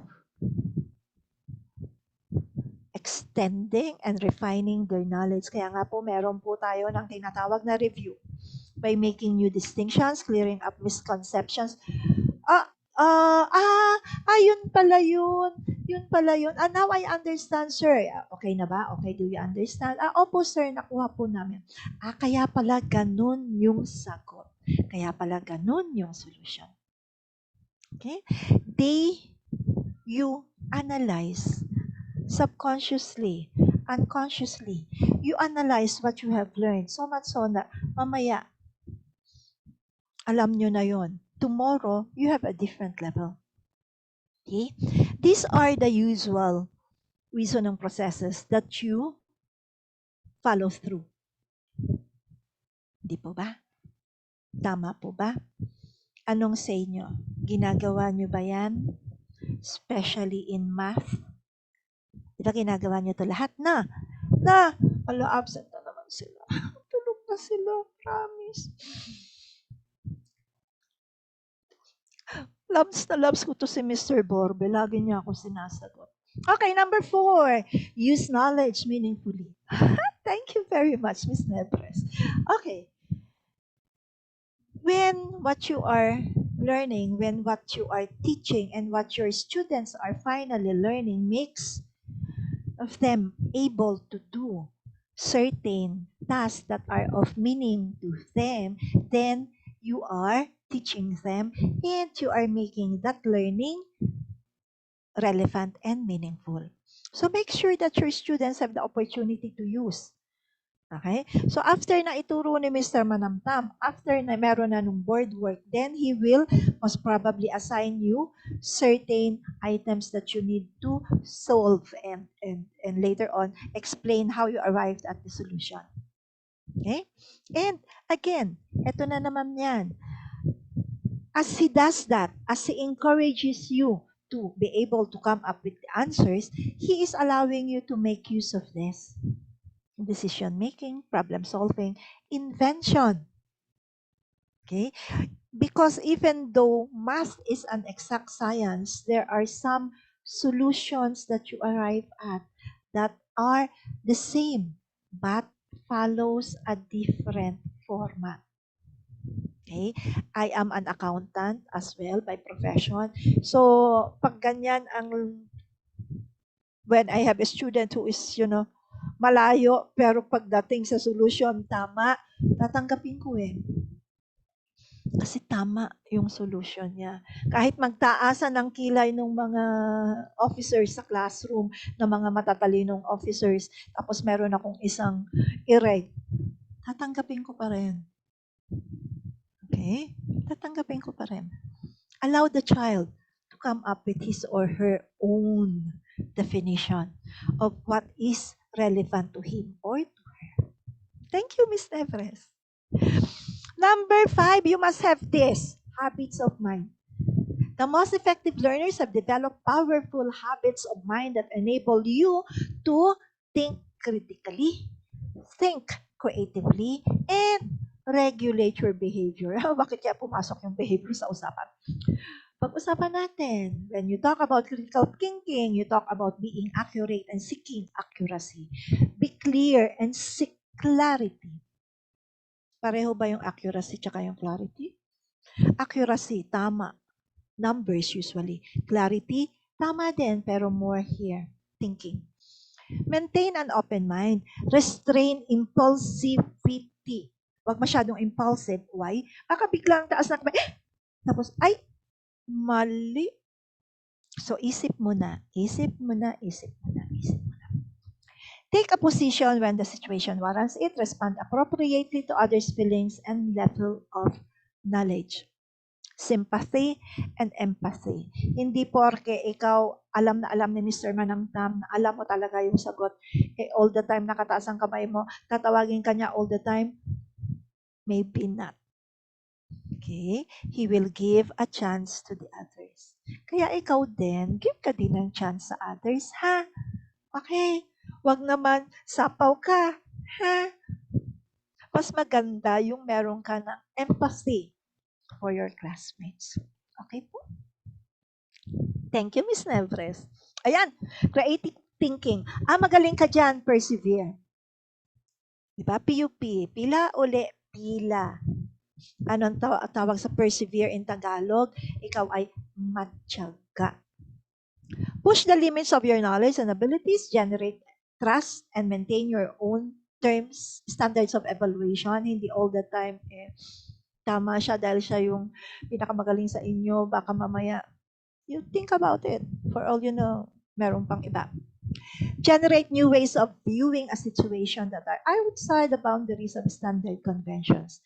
You in math think of it that way. You tend to, although it's very logical, but you tend to look at what is illogical. Kaya nga meron tayo sa statistics na tinatawag na mga outliers. Either outlier negative, outlier positive. Sometimes, kailangan sila. Outlier sila, pero kailangan pa rin sila. Okay? Self-regulated thinking. Monitor your own thinking. Plan appropriately. Identify and use necessary resources. Huwag kang maghanap ng wala ka.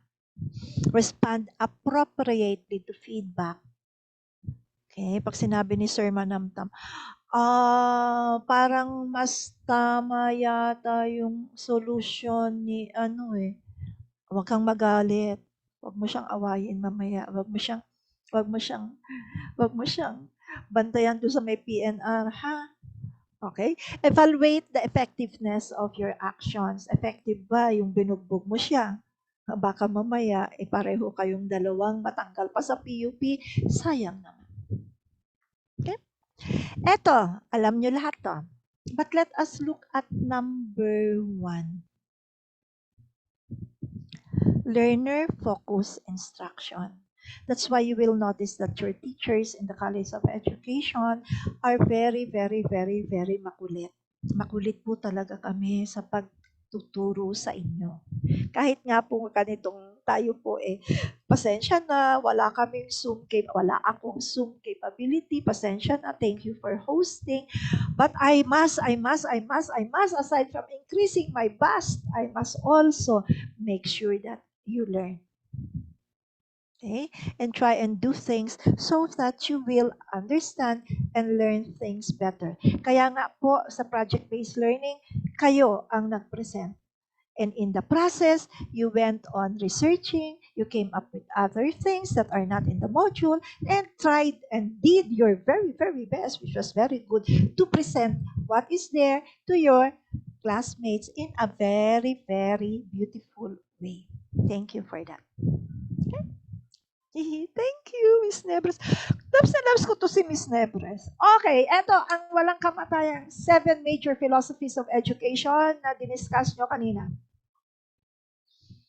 I need participation here from the reporters. Number 1, essentialism. Ito po kasing the teaching profession. I've been teaching this for around 10 years already.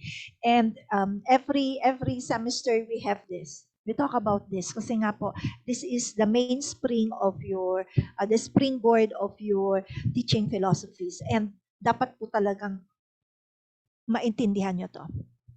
Okay? Kasi po, dito magsisimula ang inyong teaching philosophy. The teaching philosophy, just like the developmental stages, they're gonna change through the years. Okay? Through the years, papalit yan. Until such time as may iba yan. And it is not just of one. It is a combination of the 7, and there are more. In the next lessons, there will be more philosophies. Ito po kasi yung pinaka-major philosophy. So para po Huwag makalimutan, gumawa po kami ng hashtag. Okay? Essentialism. Ang hashtag dyan ay, pag-aralan mo ito kasi kailangan mo to. Promise. Bakit lagi na andyan yung promise na yan, ma'am? Kasi, I'm telling you, kailangan mo to. Promise. Maniwala ka. Maniwala ka talaga. Kaya maniwala ka kaya hindi. Maniwala ka. Kailangan mo to. Essentialism, what does the teacher teach here?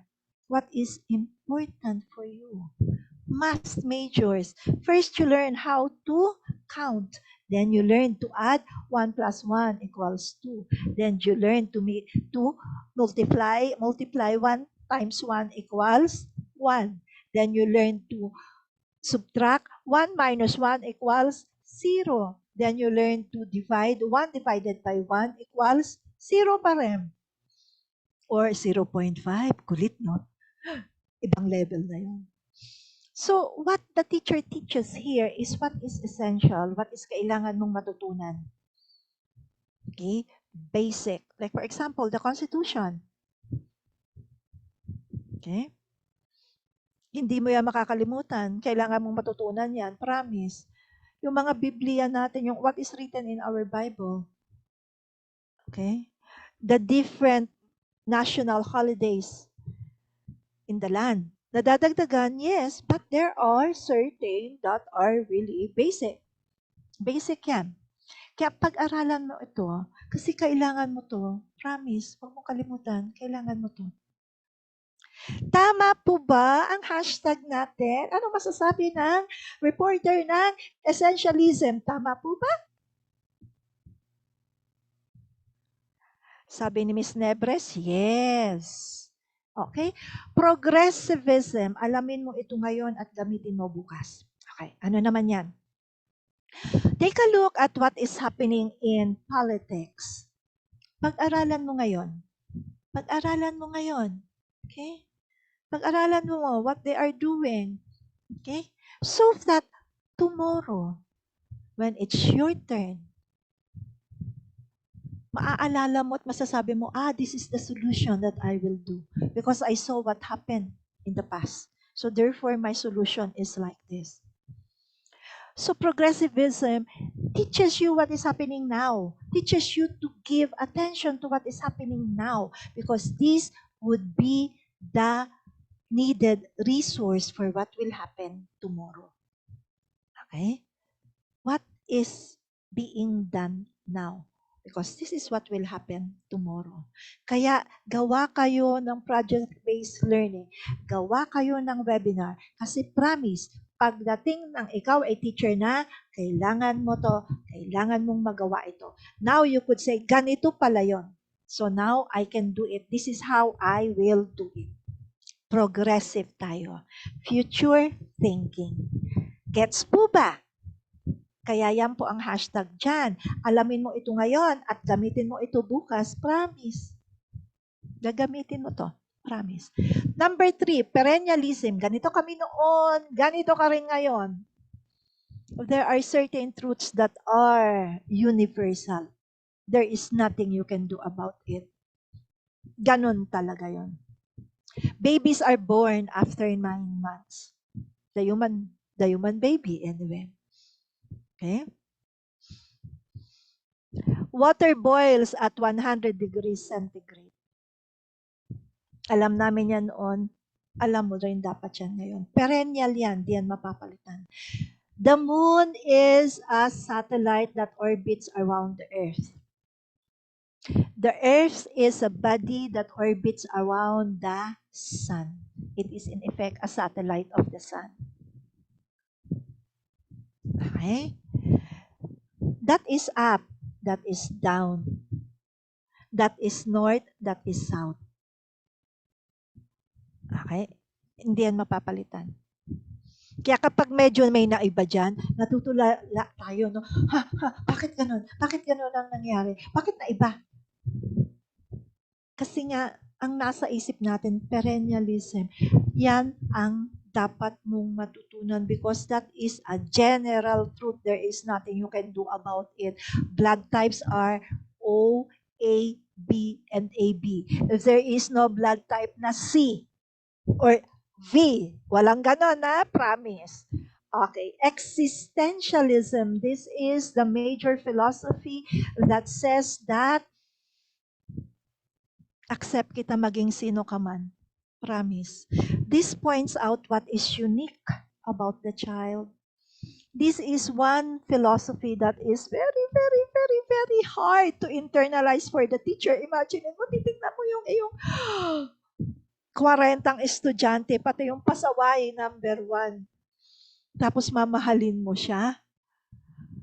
Parang ang hirap gawin, no?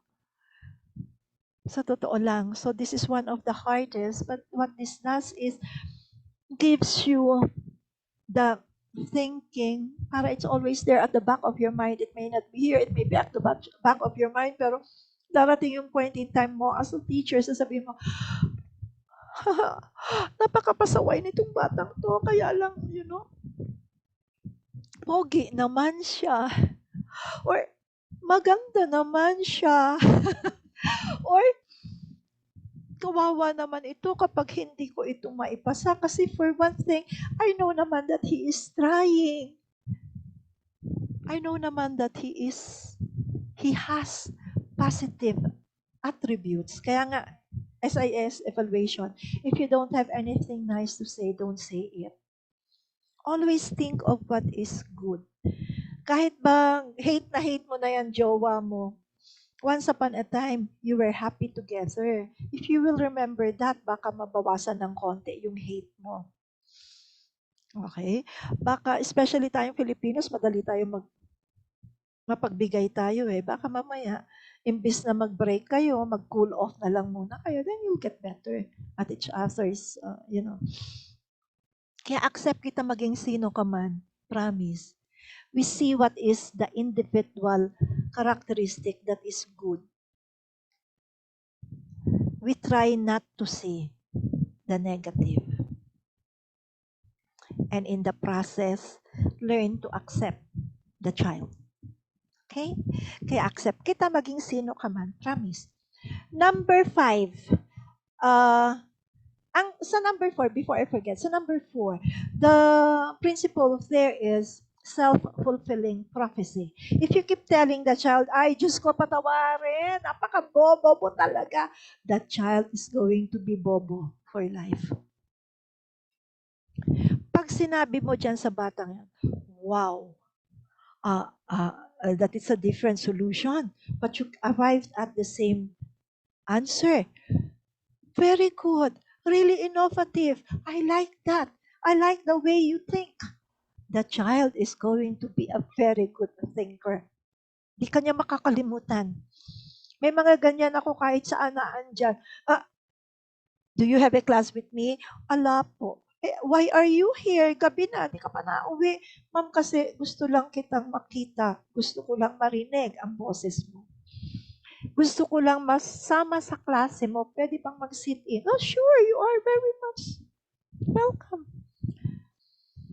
Kasi sa'yo ko lang narinig na marunong pala ako. Ikaw lang ang nagsabi sa akin na matalino pala ako. Sabi nila hindi eh. Kasi he had a cleft palate. Therefore, hindi siya makapag-articulate very well. So, some professors would say, ay nako, medyo mahina. Simply because the teachers, could not understand him. O di sasabihin ko, sige nga, kwento mo. Okay, sige nga. O sige, drawing mo. Pag na-drawing, di hamak na magaling. O di ba? Find something new. Find something better that he is good at. And accept kita maging sino ka man. Promise. Self-fulfilling prophecy. Behaviorism.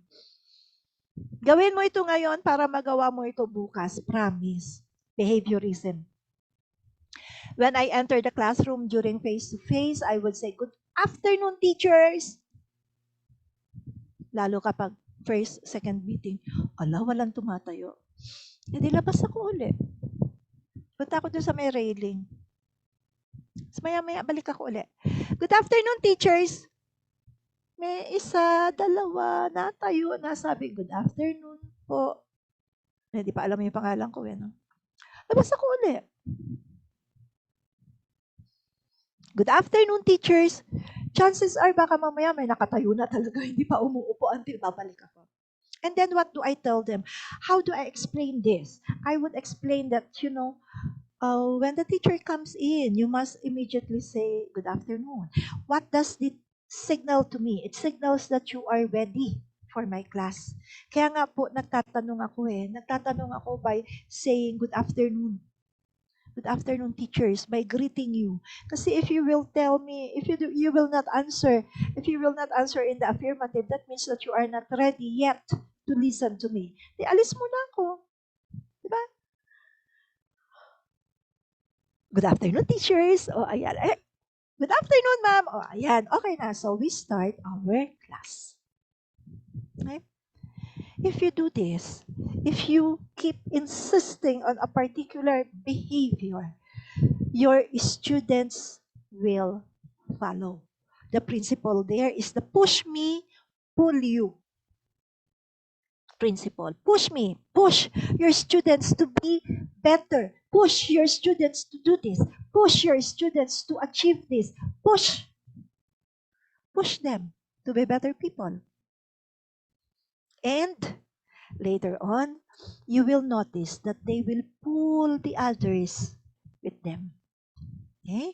And you will end up with a classroom of very good, very well-behaved, very self-reflective students who will later on become future teachers and will teach their children the same thing.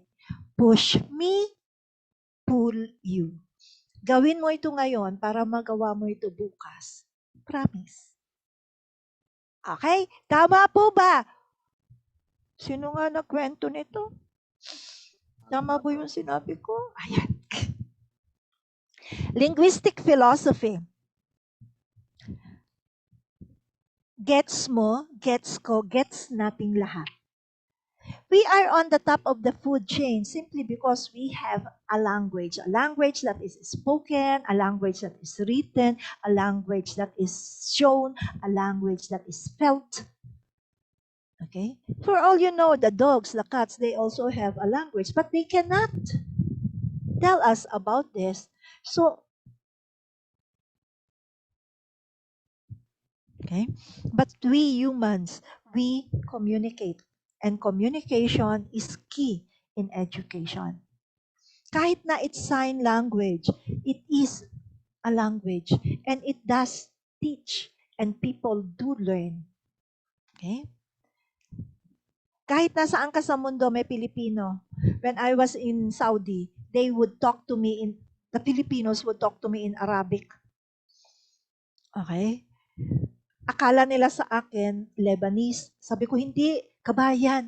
Pilipina ako. Pinay ako, kabayan. Kausapin mo akong Tagalog. Ganun, ma'am. Sorry po. Akala ko sa'yo, Lebanese. But that was a compliment because Lebanese women are beautiful. Oh, diba? Okay. So, linguistic philosophy, gets mo, gets ko, gets natin lahat. Promise. Okay? Always use terms that your students will understand. If you cannot make them understand, then there's something wrong with how do you communicate. You need to make it lower or you need to make it higher ang iyong level ng communication. Okay po? Number 7, constructivism. Alam mo na ito. Konti na lang. Promise. If you see your students to have a little bit, para konti na lang ang ituturo mo, that is better than looking at your students and seeing them not knowing anything. So much so na ang dami mo ituturo. Half empty. The glass half empty is much better than the glass that is empty. Okay? So, ang constructivism, meron na po yan, promise, lalo na sa inyo, no? Secondary na kayo. By the time dumating sa inyo yung bata, dapat yung essentialism, yung progressivism na yan, perennialism na yan, behaviorism na yan, yung number 6 na yan, linguistic philosophy na yan, alam na yan ng bata. Inculcated na sa kanyang pagkatao. Hindi nga niya lang alam na yun pala yun. pagdating niya sa'yo, pag sinabi mo, "Ay, Diyos ko, patawarin, magtuturo ako ng advanced algebra. Wala na maalam itong mga estudyante ko." Immediately, you are making it hard for you to teach. Mas mahihirapan ka. Kesa kung ang iisipin mo, may alam na sila. Alam ko may alam na sila. Secondary na eh. I know that in the curriculum of grade 6, meron na eh. Meron na sila ng basic eh. So, kung balikan ko yung grade 6, kung tingnan ko yung curriculum ng grade 6, yung mga textbook ng grade 6, makikita ko na, oo nga, may stat na sila. So, hindi na ako mahirapan masyado. Okay? So, you started off with something na alam mong meron na yung bata. Hindi yung totally walang alam yung bata. Kasi pag inisip mo na walang alam tong aking klaseng to, napakabobo nitong mga to, ang mahihirapan sa katagalan ikaw, hindi naman sila. Pag in-evaluate ka, sasabihin ang baba ng mga grades ng mga estudyante ni Ma'am Corpus, bakit kaya? Kasi hindi marunong magturo si Ma'am Corpus. Hindi sasabihin na kasi hindi marunong ang mga estudyante ni Ma'am Corpus. No. Ang sasabihin, hindi marunong magturo si Ma'am Corpus kasi hindi ko kayo inabot. I did not lend that helping hand.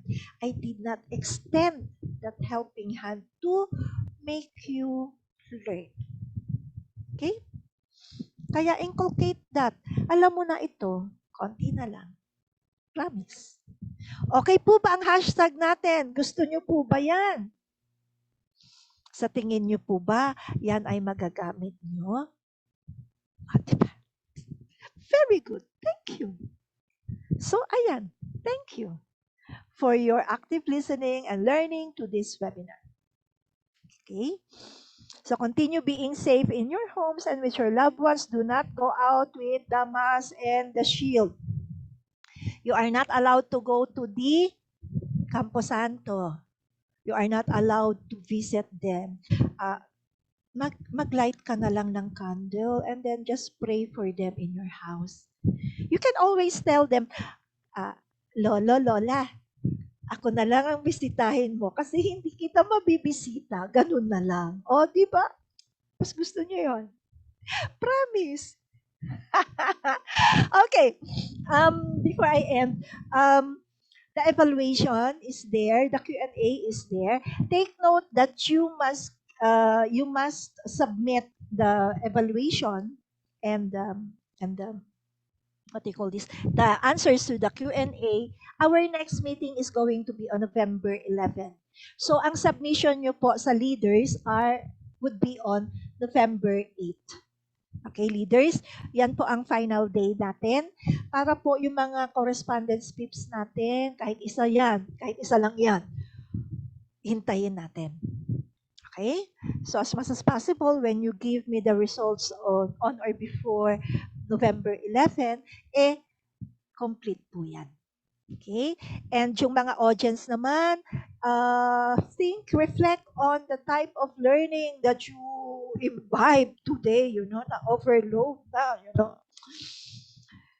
And evaluate your classmates properly. Okay po. So with that, thank you very much, teachers. Huwag lalabas ng bahay. Hayaang si Lolo, si Lola ay magbisita. Magluto ng kakanin. Okay. So thank you very much and I will see you on November 11. Thank you very much for a wonderful webinar. Salamat Thank you po.